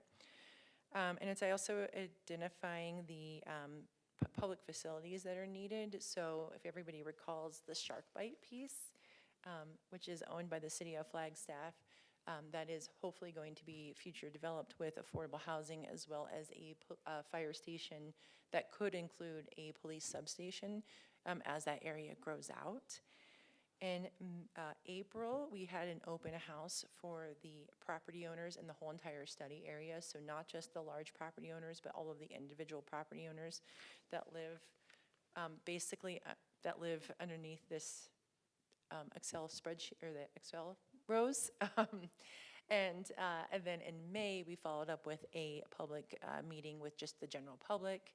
Both of those meetings had an incredible turnout. I think we had between 50 and 60 participants at each of those, as well as I have to give a shout out to all of the city staff that attended. We had people from Pros, Traffic, Julie Lead with Peak, I think David Peterson, a lot of different people, Sarah Dector, that were there to answer all the different questions about the different components of the specific plan. We hope to have a draft of that at the end of October. We are going to kind of waiting to get some of the comments from the regional plan because some of the comments on the regional plan are focused on that John Wesley Powell area. So we want for that to get wrapped up, see how planning and zoning and council are going to weigh in on those, and then we'll incorporate it into that draft plan. And then we'll take that to several different boards and commissions. So far planned with sustainability, open space, transportation commissions, and then get it to planning and zoning and for their recommendation, and hopefully have it to you all by January or February for approval. That's it. Thank you. We have a question from Vice Mayor. Okay. Thank you. And I've had a few residents ask if they wanted to have more comments. What is their opportunity to do that? So right now, we are trying to update our website. We do actually have a web page available that has a place to submit comments, so they can send that to the John Wesley Powell project team. I can send that information out to you as well, so that you have it. I'm afraid to start touching this and totally blow up the... See? Okay, and he's the better half. There's... You can follow this QR code as well as that website, and you can get more information, more details on the comments that we received at those public meetings. They can also leave comments. All of the poster boards that were shown at those were also available. So it's been updated finally. We're very proud of that. Thank you. Councilmember House. Thank you both for the presentation. I'm wondering if you can speak a little bit more to what's the plans are for the wildlife corridors in the area. I know it's been a really big topic in the residents that live out there and for some of the broader community as well. So I don't know if you can speak a little bit to what some of those plans are looking like. Yeah, and I'm going to call up David for this because I think a lot of it has to do with the roadway design. And then other things that we're working on is really working with, open space has really been a proponent of making sure that as we identify the trail connectivity, that we're also identifying enough area for green spaces that not just help with that trail experience of letting it be a more wild experience, but also kind of leaving those green vegetated areas as part of the corridors and for the animals to still have those areas. And then David can speak to kind of how it's being incorporated into the road design. Thanks, Michelle. Councilmember House, I was really excited up to the question of if you could give us details in the plan. Up till that, we've had some really good meetings with both Arizona Game and Fish. We've had multiple meetings with WSP has been a consultant looking at wildlife crossings. They do wildlife crossings throughout the western U.S., and they've been giving our design team some really good ideas on how to handle wildlife, because the way you design wildlife for elk is different than how you design it for deer and how you design it for smaller ungulates. There you go, Michelle. So it's a process in motion. We do not have a final plan yet. That's part of that crossing analysis that we've been looking at for the Rio, and just. It's not an easy answer to say this is what we need to put in. It's a lot more complex as far as design, how you need to design hydraulically through there in the floodplain. So we are looking at it. I'm really excited about the partners that we brought on board to analyze this, and as we go forward. I don't have a whole lot of regrets of who we haven't engaged. We've listened a lot to the public out there over the last 5 years as well. It is a very unique area of the community that we want to preserve as much as we can. And we're trying to do that in all the ways that we can. So thank you for the question. Thank you. Really also just wanted to give you an opportunity to say ungulates. Thank you. Appreciate that. Grad school pays off. And we are still keeping our commitment to the speed limit on that road, correct? Which was 35, or was it 25? Mayor, yeah, it's 35. Thank you, Greg. Okay, thank you. All right. Any additional questions or comments? I don't see any. Okay. Then I'm going to, I believe Symmetry Oh, would like wait to a do minute. a presentation My, too. So. my apologies. Yes, I have a public comment from Charity.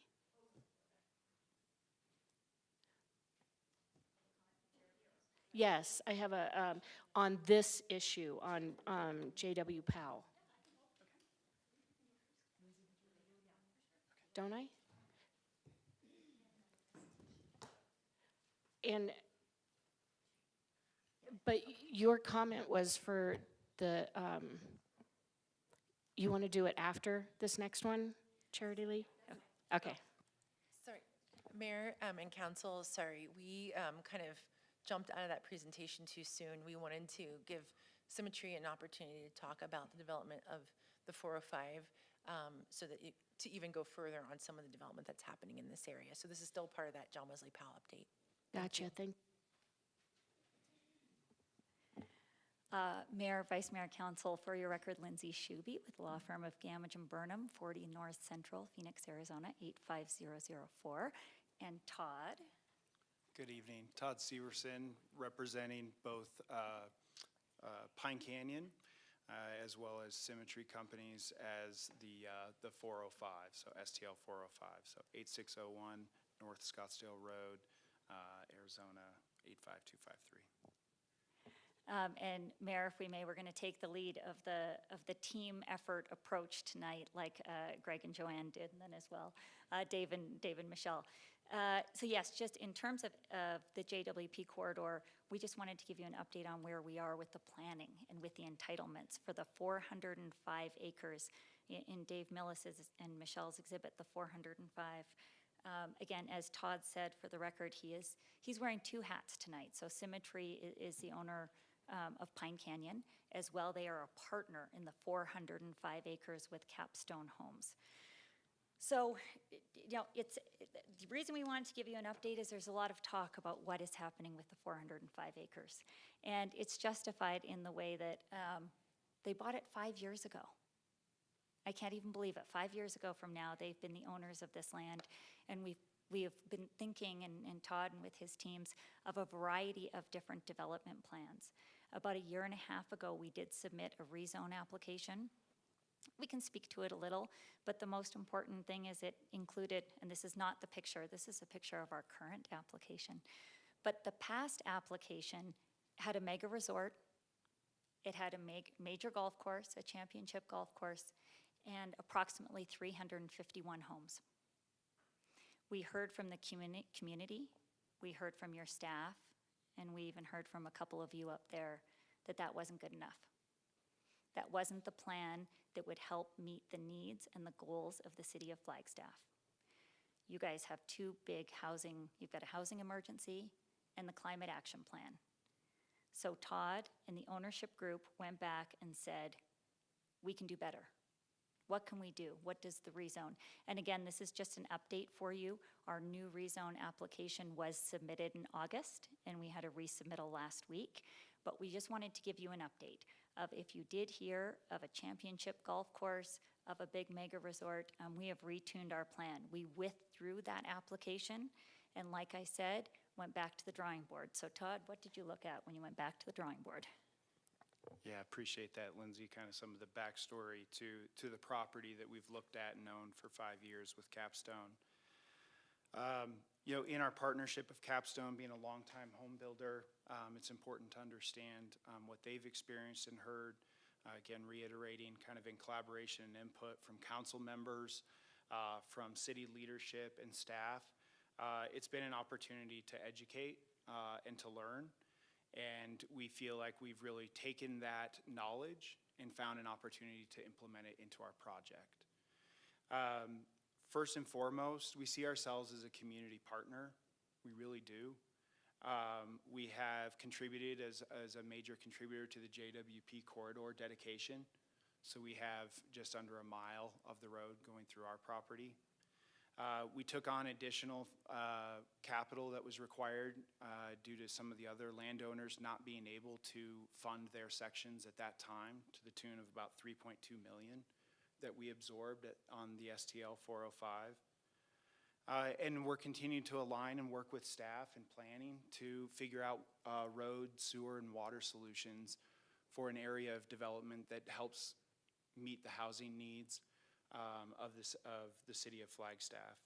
So we really kind of tuned our alignment of values and the ethos of the community and put forth a plan that really creates an opportunity for additional housing. And not only one segment of housing, but all segments of housing. We hear you, we hear that it's a need. So everything from apartments to condos to townhomes to starter homes to middle range homes to higher end homes. As Lori happened to say earlier, you need all segments of housing. And we're proud that our project provides an opportunity for that. We also see it as an economic driver. We do see some commercial opportunity for those local shops and retail opportunities, for services, whether it's a grocery store or gas station. We do see, instead of a mega resort, we see a lodge. We see a family lodge that's built on the culture of Flagstaff, a lodge that's connected to what matters most, and that's the trails and open space and connectivity of that natural tissue that holds us all together in Flagstaff. So it's an employment, it's a career growth opportunity for folks. At Pine Canyon, again, wearing both hats this evening, we are the 8th largest employer at Pine Canyon with just over 250 plus employees on an annual basis. So we see it continuing to drive opportunities for economics, but most importantly, where we've really leaned in and where we've heard you guys is the idea of conservation, sustainability, and nature. So we've integrated those values and ethos of Flagstaff and brought those in by creating a connection that is either with neighbors or with nature. We leaned into the ideas of open space in the Arizona Trail. There was conversations about realigning that over into the Rio de Flag. That wasn't perceived by others as a welcomed thought. And so we grabbed it. We grabbed hold of it and said, how can we use that as the spine and the anchor of our project? And how can we connect additional trails and open space and parks that would be privately funded and privately maintained, but create a culture and an identity for this new neighborhood along the JWP corridor? One question this evening was timing. Our timing is to initiate or to launch kind of a phase 1. In that phase 1, it is the dedication of the JWP right-of-way. It is the mechanism in which we dedicate the entire length of the JWP corridor through STL 405. So we'd like to see that and initiate that construction as early as Q1 in collaboration with staff and city leadership to achieve that phase 1 entitlement package. So we appreciate all the support from you going forward in the future, but also the current staff helping us get that phase 1 completed. So the next slide here again, completely re-envisioned the 405. Open space, the Arizona Trail, like we said, 5 parks, biodiversity, and we really truly listened to what was important to Flagstaff. Pine Canyon in and of itself, and this ties into another agenda item this evening, but they have done a lot of improvements, technological improvements to conserve water, reclaim water that they are using on their land today. We will continue to take those improvements on to, we have a small Pine Canyon expansion, which we'll get into, and then STL 340. When all this neat housing types, biodiversity, parks, Arizona Trail comes to you, it'll be the balance of STL 405, which we're calling STL 340. But very much leaning into all, again, of what's important to Flagstaff. So what did we hear from you? Housing. This new application with down, if you look at the bottom right, or if we want to kind of say the southwest, that is a 54-lot Pine Canyon expansion. That is phase one of the development that allows for the dedication of the entire right-of-way of John Wesley Powell. Symmetry and Capstone are also STL 405 responsible for the construction of that. And I will say, the alignment with staff has been great in terms of the water and sewer improvements as well as the transportation. From there, you see kind of two of our commercial nodes, one kind of coming off the roundabout there, as well as one, like we say, I like to say at the tip of the boot. Oh, the pointer. Thank you, Dave. See? There. Oh, look at that. I was wondering how you had those red dots. I thought it was a PowerPoint feature that I didn't know about. Okay, so here we have the Pine Canyon expansion. Again, it's a 54-lot subdivision. This, we will dedicate in this plat, there's a 126-acre plat, the entire right-of-way of JWP. So it's a kind of strange-looking plat because we need that infrastructure there so we can get started. Like Todd said, if it's up to them, we will have a shovel in the ground for that road in March, April, May of this year of 2026. There are two commercial nodes right here, again, looking to be creating jobs, generating commerce, and again, helping with the multimodal goals of your community in terms of restaurants, you know, wine bar, dare I say that out loud, you know, cute little restaurants for people to go to, neighborhood commercial. And again, but at the end of the day, the most important part is leaning into the Arizona Trail, which you see here in red, and with a bunch of different trails and parks that will be open to the public, and again, creating some leaning into the biodiversity and creating wildlife habitats, building off of what you have at Pine Canyon.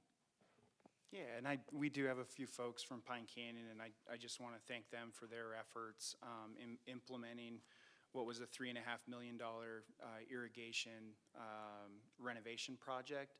It allowed us to improve our water efficiency by 30%.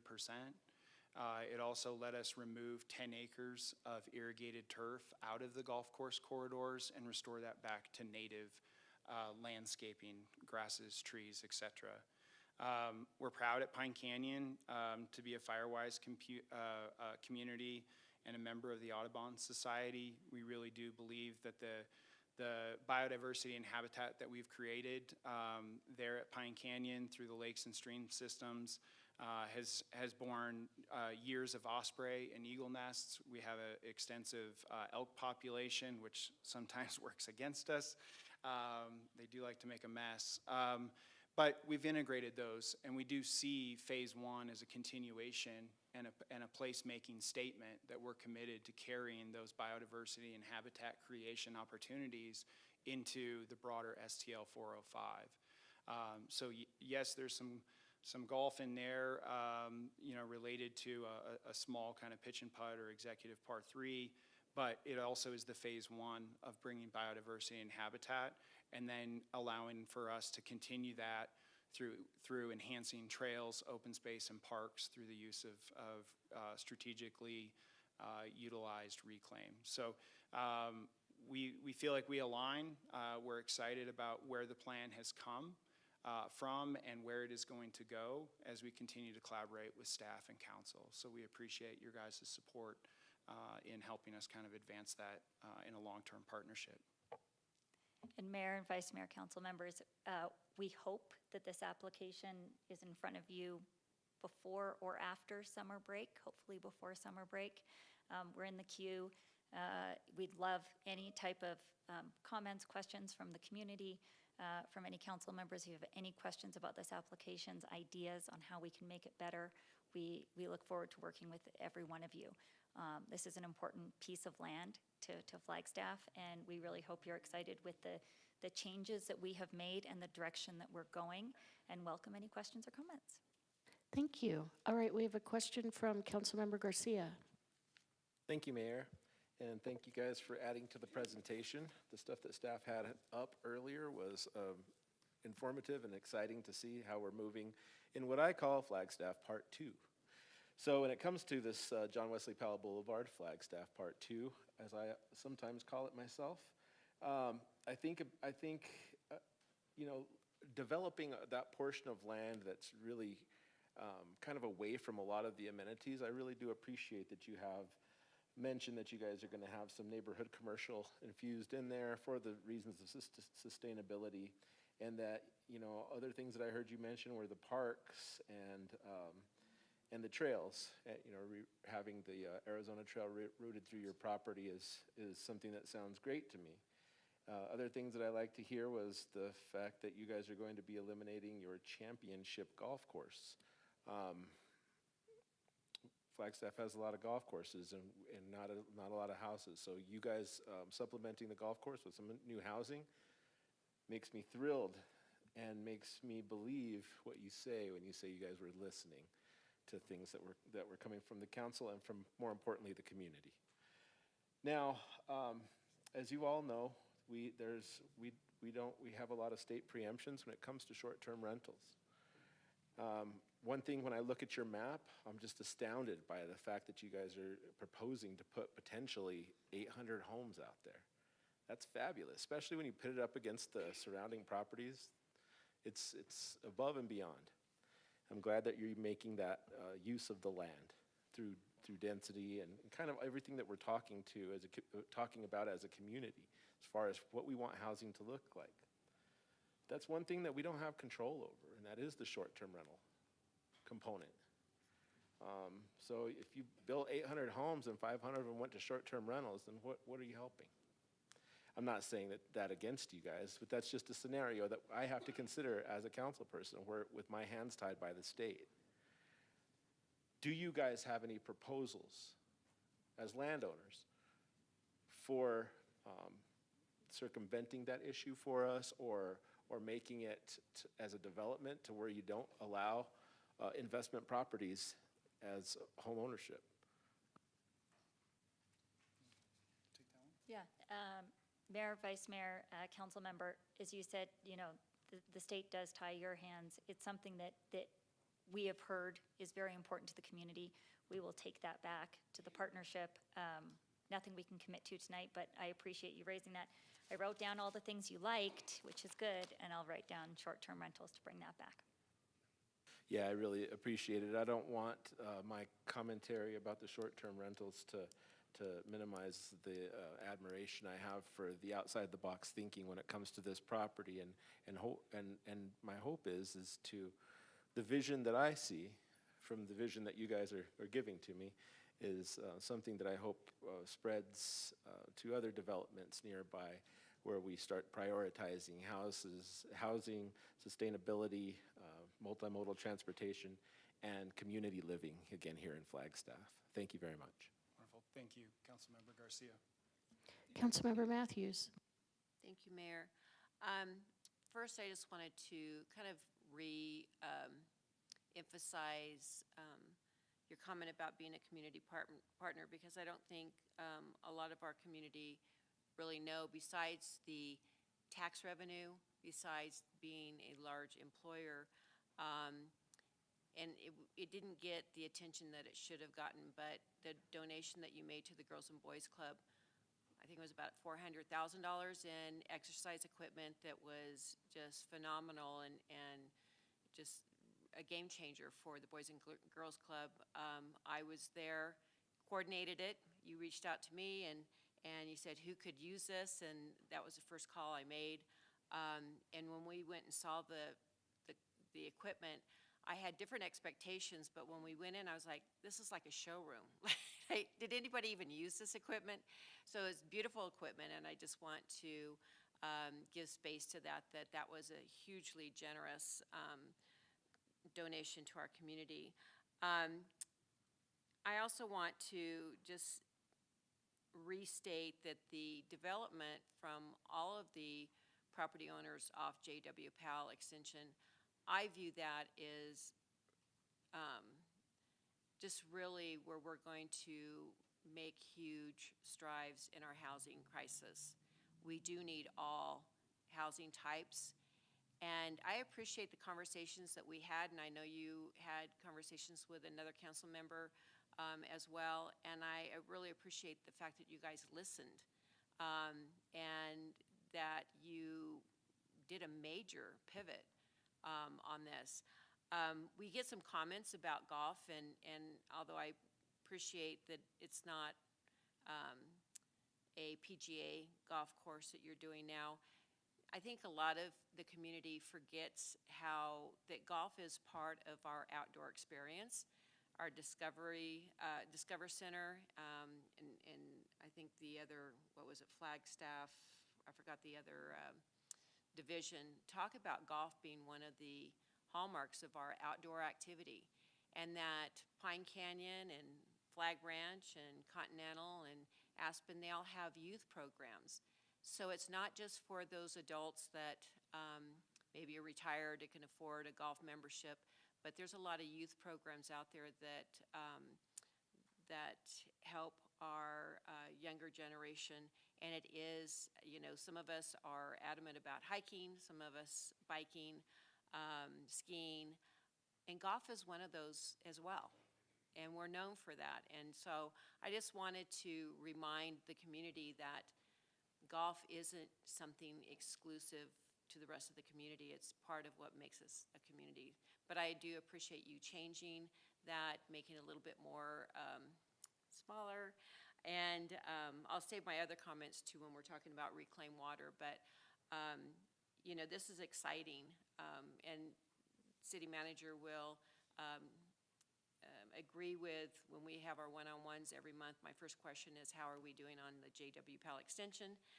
Because I think it's just so critical to our housing crisis and the solutions that will come with that. And so I really am excited about the number of units and the mix of units. So just really thank you, and hats off to you and all the other investors. We heard at the League of Cities and Towns how equity is drying up and going away at the end of this year. They said it in several different breakout sessions.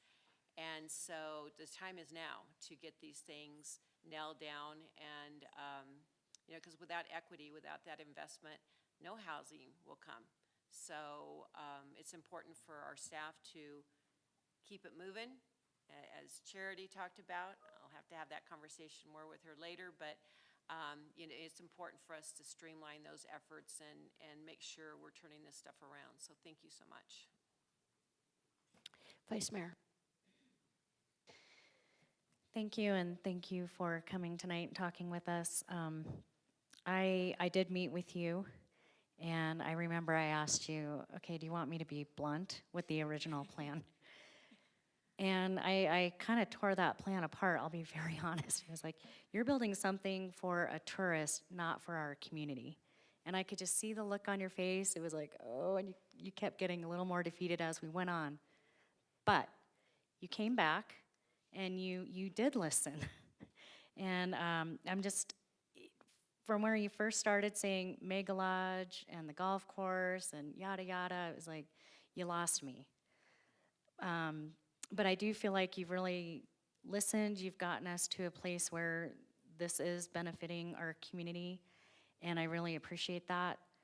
That takes a lot of gumption to really take it to heart of what someone is saying to you and come back and say, okay, I listened and I modified, and here you go. So thank you. Can you talk a little bit more? I did mention the Mega Lodge, and I can't remember the community lodge. Can you tell me what that will look like? And is it open? I'm assuming it's open to the public? Yeah, great question. Thank you, Vice Mayor. So our vision for, instead of kind of a mega conference resort, lots of units, et cetera, that we had a warm dialogue about, has downsized to more of, it's about the experience of a family, right? Going back to some of those roots of what it felt like to go to a mountain lodge, right? So it's still kind of lodging units in a main unit with some additional casitas that, can provide a little bit more space for a larger family.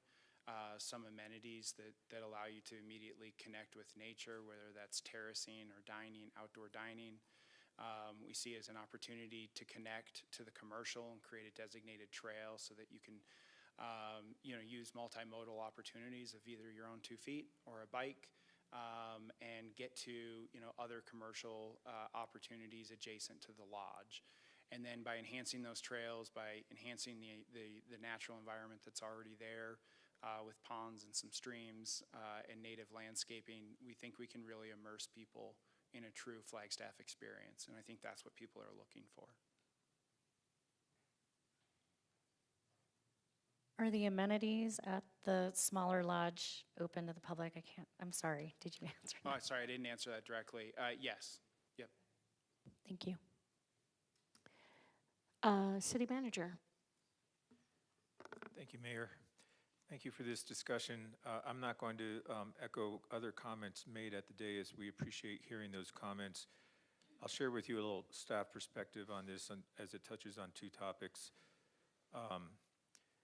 The most recent topic first, that being the idea of a resort development out there in another golf course. Yeah, we had that discussion at our table, at the staff table, and quickly weighed in on, with great hesitation and reservation about that particular development and how well it would be received or not received at the dais and frankly by the community. And I just want to give props to Symmetry and the team for listening to those comments. We were quite concerned about that, as you were, Council, for many obvious reasons, none of which speak to the sport of golf, but rather the type of housing that was being contemplated. The other comment is a bigger one, and it goes to the topic of partnership that we saw up on that first slide. We have been at the table with Symmetry and many others on the topic of the John Wesley Powell project for some time, years. And, pardon me, it was really interesting to see that discussion evolve and finally get to a place where we knew it was going to happen, and Council's been getting the play-by-play on that all along. It's been very exciting.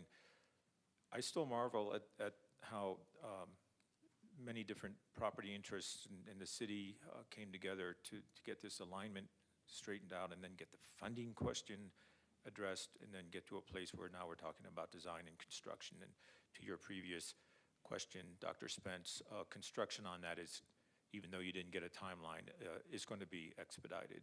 Design and construction on that will happen fairly quickly without giving you a timeline. I do want to give you that assurance. But the JWP partnership has been and remains remarkable, and I want to give, again, thanks to Symmetry as being one of those partners at the table. One of the most exciting things about JWP, as we all know, has been the opportunity to see a lot of housing come into the city's inventory, thousands of units. So back to the other topic, when we were hearing about another large golf course community, you know, it started getting a lot of us quite nervous. It's like, oh, here we go. You know, we're losing the potential for a lot of housing inventory. So here we are now talking about a lot of housing inventory, and I think it's just quite exciting, and I think it shows incredible adaptability by Symmetry. I think staff and the council have been very influential on this, and good things are coming of it. So those are my comments, along with a lot of thanks. So appreciate it. Thank you. I want to add my thanks too. I think you heard clearly that from all of us, from staff, that was not what Flagstaff was looking for. I want to put a finer point on the short-term rental. You know, I've already spoken to you about this, and I know that the other development doesn't allow short-term rentals, and I really want to see this development not allow short-term rentals as well. So that's all that I have from council, and I would like to ask Charity Lee to please come up and give her comments. Thank you.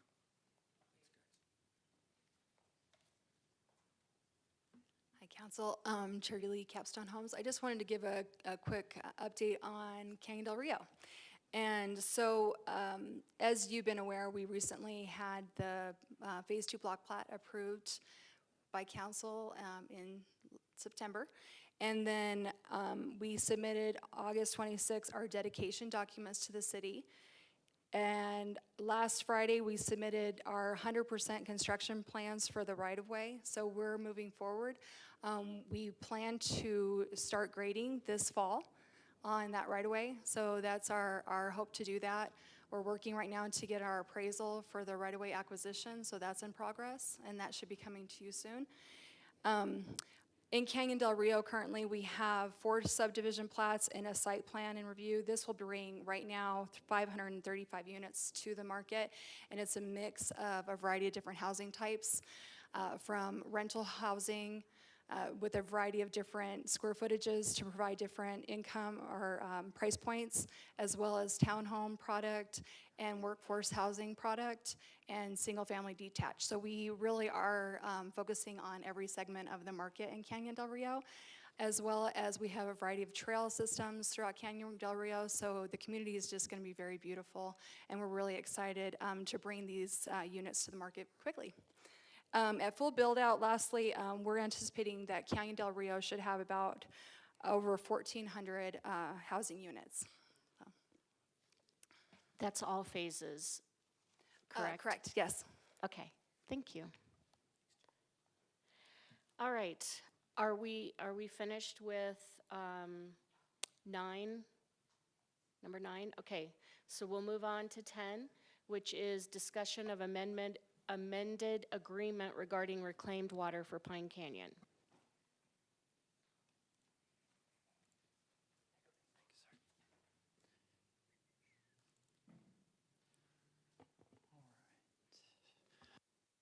Good evening, Mayor, Council. Lee Williams, Water Services Director. I am here to discuss an amendment to the Pine Canyon Reclaimed Water Agreement. It involves the expansion of 4 acres of irrigated turf on the parcel adjacent to and east of the existing Pine Canyon development. I'm going to apologize in advance for reading off of my notes rather than looking up at you. I just don't want to miss any details.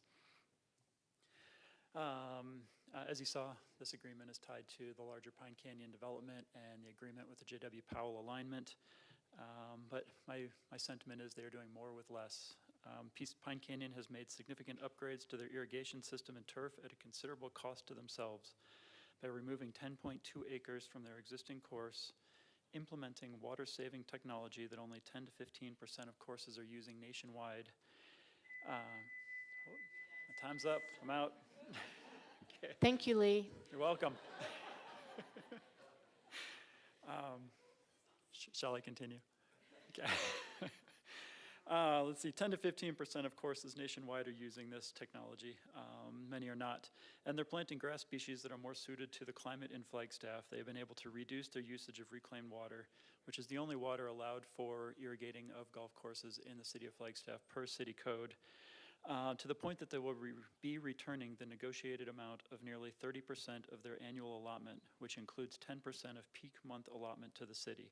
I'll show those numbers in just a moment when I pull up a PowerPoint presentation.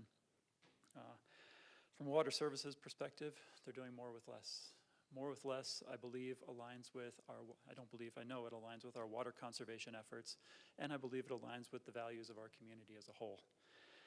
In addition to implementing water-saving technology and changing grass species, they've been very open in sharing their experience with water services. It is my expectation, in the true sense of a partnership, that they will continue to do this. We have their turf manager here in the crowd, we have their developer in the crowd, that they will continue to share with our community what they've gained and the knowledge that they've gained through their trial and error with the new grass species and the technology that they've implemented with other turf irrigators in the city. This could potentially open the door to greater water savings in the future. It is my hope that this becomes the new standard in Flagstaff. If you can play golf on it, perhaps you can play baseball, football, and throw a frisbee around on it as well. So that being said, I am in support of this. I will be signing the agreement to allow for the expansion of their irrigation system to this new turf. I would say in the last 4 years, there's many things that have gone into this. Like I said, more with less, and it's actually in the last 3 or 4 years, it's a net loss of turf. They've removed 10 acres of their existing course through efficiencies, and they're adding 4. So it's 6 acres less in total.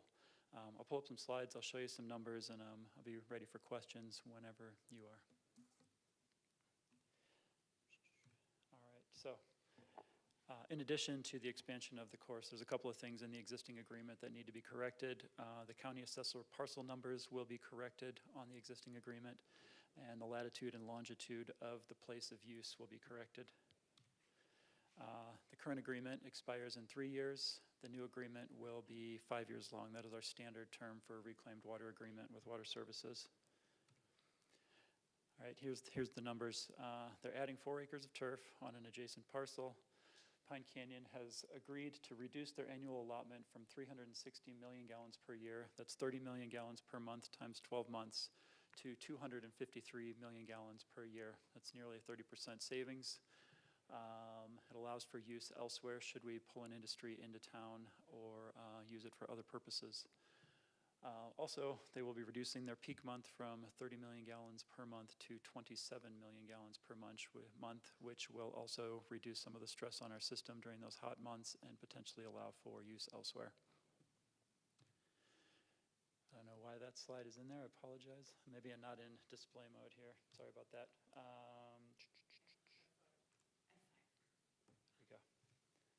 All right, thank you, team effort. Continuing with the team effort, going with the pinch hitter mode though. All right, so that's it from my presentation. I'm ready for questions. Councilmember Matthews. Thank you, Mayor. Lee, I remember actually when Pine Canyon presented their changes to their irrigation and stuff, and it was pretty impressive. Everybody was talking about it at different golf courses, wanting to know what their secret was and stuff. And there's a lot of, at least the input I get, I think some misconceptions or misunderstanding of what we use reclaimed water for. Can you state those? I looked them up. I can say them if you want, but. Are you, sorry, Councilman Matthews. So where do we sell our reclaimed water to?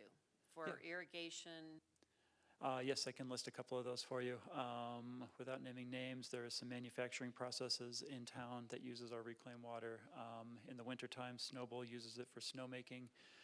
Many of the golf courses and parks in town are irrigated with reclaimed water. And I know I'm missing one. Do you mind filling in the blank? Yeah, which was actually kind of surprising to me, but at least what my research showed was dust suppression. I didn't know we had a lot of dust up here, but that was an interesting, you named the others correctly. Thank you. Yes, for construction purposes, potable water is not allowed. So we have reclaim hydrants and standpipes that construction companies can use for dust suppression. So I would think just with all of our parks and golf courses and stuff, the majority use is for irrigation for landscape and turf, correct? Correct. The majority of our use is for irrigating irrigating turf. So this is a pretty big deal. I mean, have we ever had a user give back what they were guaranteed to have in a contract? I am relatively new in this position, but this is the first time that I've seen this. Thank you. That's all I have. Thank you, Councilmember Matthews. Vice Mayor. Thank you, and thanks, Lee, for being here and giving us the details. On the next agenda item, there is a line saying, subject to general availability and needs related to advanced water purification. So knowing that, I'm wondering how we monitor the needs and what protocols do we use if we need to backtrack on this and rethink the needs of reclaimed water down the road? That is a great question. Thank you, Vice Mayor. It is my hopes, let me take a step back. There was a memo from Brad Hill and Sterling Solomon to City Council in 2015 with a proposal for a way to start to kind of dial back some of these agreements. It was never implemented, but my team, the Water Services team, is looking at ways to amend these contracts when renewals come up or change these contracts when renewals come up. And one of the proposals in that memo to council was to look at the previous 3 years of usage, take the average, and that becomes the new agreement amount. So hopefully, in the future, and if we can continue to implement these new technologies, other users will use less water. We can start to dial back those agreements, and in Shannon Jones's words, start to claw back some of that reclaimed water that's in the system. Thank you. I'm glad to see that we're being proactive and thinking on the future. Thanks. You're welcome. Thank you. Any additional questions, council? All right, I'm going to take public comment, and I see we have online as well. Nicole Ellman. Thank you.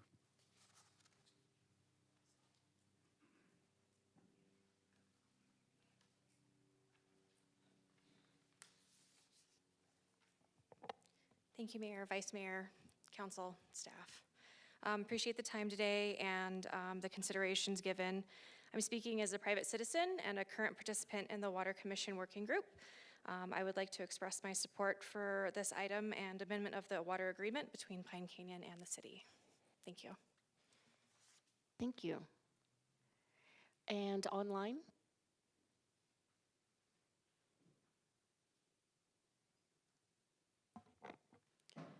Mayor, we have Michelle James. Michelle, if you'd like to go ahead and unmute and offer your comments.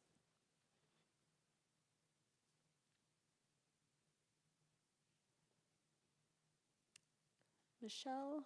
Oh, just one moment, Michelle. Michelle, if you could go ahead and start over again, my apologies. Okay, no problem, thanks. Mayor and Council, I'm Michelle James with Friends of Flagstaff's Future. F Cubed understands that Pine Canyon LLC has recently made the decision to reduce and reclaim water usage on its current private golf course from 360 million gallons per year to 253 million gallons per year. This reduction on the use of the city's valuable reclaimed water is a positive move and is appreciated. We understand that Pine Canyon's proposal to use a portion of the revised reclaimed water allotment on an adjacent new amenity, a private pitch and putt with 4 acres of turf, will be allowed through this amended reclaimed water agreement with the city. Reclaimed water will reach the new amenity via an extended private distribution system. While F-Cube is pleased that Pine Canyon Golf has undertaken additional water conservation measures, we do not support the use of reclaimed water, a valuable public resource, for private recreational uses, including for golf courses. Northern Arizona will continue to experience drought as the impacts of climate change become more volatile in our region. As a result, Flagstaff's reclaimed water will only become more valuable as a public resource, including potential direct potable reuse in the future, given adequate investment in advanced treatment technology. As such, the City of Flagstaff must conserve our public reclaimed water for uses deemed to be of the highest value to our community. F-Cube does not believe use of reclaimed water to support a private golf amenity of any size is the best use of the city's limited resources. Thank you so much. Thank you. Do we have another? No, Mayor, that was our only online commenter. Okay. Yes, Lee. Thank you, Mayor. If I might make one more comment, I've just received some emails from the community, and I just want to address them if that's appropriate. It's tied to the Pine Canyon expansion and Kinsey Elementary School. So I've received a few emails regarding whether the Pine Canyon agreement or amended agreement is going to affect whether turf can be irrigated at the new Kinsey Elementary School. And there's no basis on that. It's my thought that we're going to do the same thing. When Kinsey Elementary School, the old one, is decommissioned, we will take their allotment and move it to the new parcel, so they will maintain that same allotment that they have under FUSD's agreement currently. So no concerns about, the community should have no concerns about irrigating the turf at the new Kinsey Elementary School. Thank you. Thank you. We have a question from Councilmember Garcia, so maybe you might not want to sit down. I just wanted to see you exercise. Thanks for the presentation, Lee. You and your department are, as always, just a pleasure to learn from and to work with and to watch grow and to see us fulfill all our water needs. I always get a kick out of the fact that, we all have a lot of things to say about the city when it comes to this, that, or the other, but whenever we need that water, that cold water turned on, we just go to the faucet and there it is, magic. So thank you for all you do for the community. kind of spurred a question listening to the public commentary about the reuse of reclaimed water or the use of reclaimed water in the summertime for irrigating fields and whatnot. And I guess I'm trying to formulate a question, if you haven't noticed, while I'm sitting here. But what I'm wondering, is there a benefit to utilizing the water in this way? In other words, does it help recharge the system? What are the benefits for reusing water in this capacity? Or are there none? Thank you for the question, Councilmember Garcia. Are you asking if there's a benefit to irrigating turf with reclaimed water? Yeah, or I'm asking that question, yes. And I'm also curious, from a water standpoint, what else would we be using the water for? What are the potentials for reuse in the future? Yeah, as Ms. James said a moment ago, the landscape of the reclaimed water system and just reclaimed water in general is changing rapidly currently. Arizona as a state and ADEQ as the regulator have passed legislation allowing for advanced water purification within the state of Arizona. Scottsdale, Phoenix, and Tucson are proceeding with building plants to do this. So that could be one potential use further down the road for reclaimed water if it weren't for irrigating. Other things too, the golf courses, as I said, they're recognized by the Audubon Society. So I don't know that it's the turf that is making it, Audubon recognized, but it's the ponds that they have and the water features that attract the wildlife. So as far as other uses, it does sink into the ground. It does, I don't know, Aaron could probably speak to this better than I could, but there is potentially some aquifer recharge if we're not irrigating with the turf. If you're spraying it on the turf, it kind of spreads it out and it doesn't penetrate. But if you have it going into a confined channel, there's a better opportunity for it to sink into the ground. Other than that, I think those are probably the two main ones. Does that answer your question? Absolutely, yeah. I'm always interested in figuring out ways to try to make everyone happy, but as a council person, what I'm learning is that that's impossible. But having the information out there and the understanding of why we're doing what with what and what the future could potentially bring is something that I like to often highlight. So while I'm over here straddling, community priorities, I also like to have some look towards the future on what we can do and understanding what we're doing presently. So that covers all of them. Thank you, Lee. Yeah, thank you. I appreciate your kind words. And when you figure out how to make everybody happy, please let me know. Councilmember Matthews. I'm not letting you off this easy. I was just curious, what percentage of, do we allocate out 100% of our reclaimed water, and if we don't, what happens to it? So thank you for the question, Councilmember Matthews. Again, being kind of new in this position, I'm learning all of this, but it's my opinion that we might be just a little bit over allocated in those summer months. I haven't dug into the numbers yet. As we kind of work through this process of kind of trying to maximize efficiency, and also kind of as a side project, there's not a formal waiting list for reclaimed water, so we're kind of working on all three of these at once. Can you tell me a question again? I apologize. No, you actually answered that. So I'm just going back to getting back 30% of it. If we're kind of at that max now, that's kind of a good thing to get some of it back. So yeah, you answered the question. Okay. Where does it go if it's not sold through a meter? It's used to maintain riparian areas, and you're going to hear from Mr. Solomon here in just a few minutes about that. But we have a riparian area by I-40s, the wetland that we maintain. So some of the water that we don't sell is discharged there. Picture Canyon is discharged water that's not sold through a meter, and then also Francis Short Pond is maintained with reclaimed water. Great, thank you. Yeah, you're welcome. Erin, did you want to add anything? Hello, Erin Young, Water Resources Section Director, and I would like to add something, although Lee's answers are awesome. Just adding a couple of caveats. The wastewater treatment plant process, the water has to go somewhere, so the only place that goes is to the Rio de Flag. A small portion of that is dedicated to supporting the riparian areas. That is the next agenda item. Another caveat is golf courses. It's in our city code that they cannot use potable water. So that leaves two sources for them: reclaimed water or raw water. We don't provide raw water in our system, so golf courses could drill their own wells, and then that well water is competing with our well water. So somehow golf courses are likely to get water, so it's sort of like thinking about recycling water on a larger scale anyway, whether they're gonna be pumping groundwater. You know, we can provide reclaimed water that offsets potable water, although they can't use potable water by code. So it's almost like a community, you know, overall community water use, and what's just the most efficient way to provide that and use the water, being efficient with its use as well. So, thank you for letting me. Thank you. Greg? Thank you, Mayor, Council. On the topic of process and why we're having this discussion of the amended agreement with council, a little quick narrative. This has garnered a lot of discussion internally involving water services, our office, legal, and others.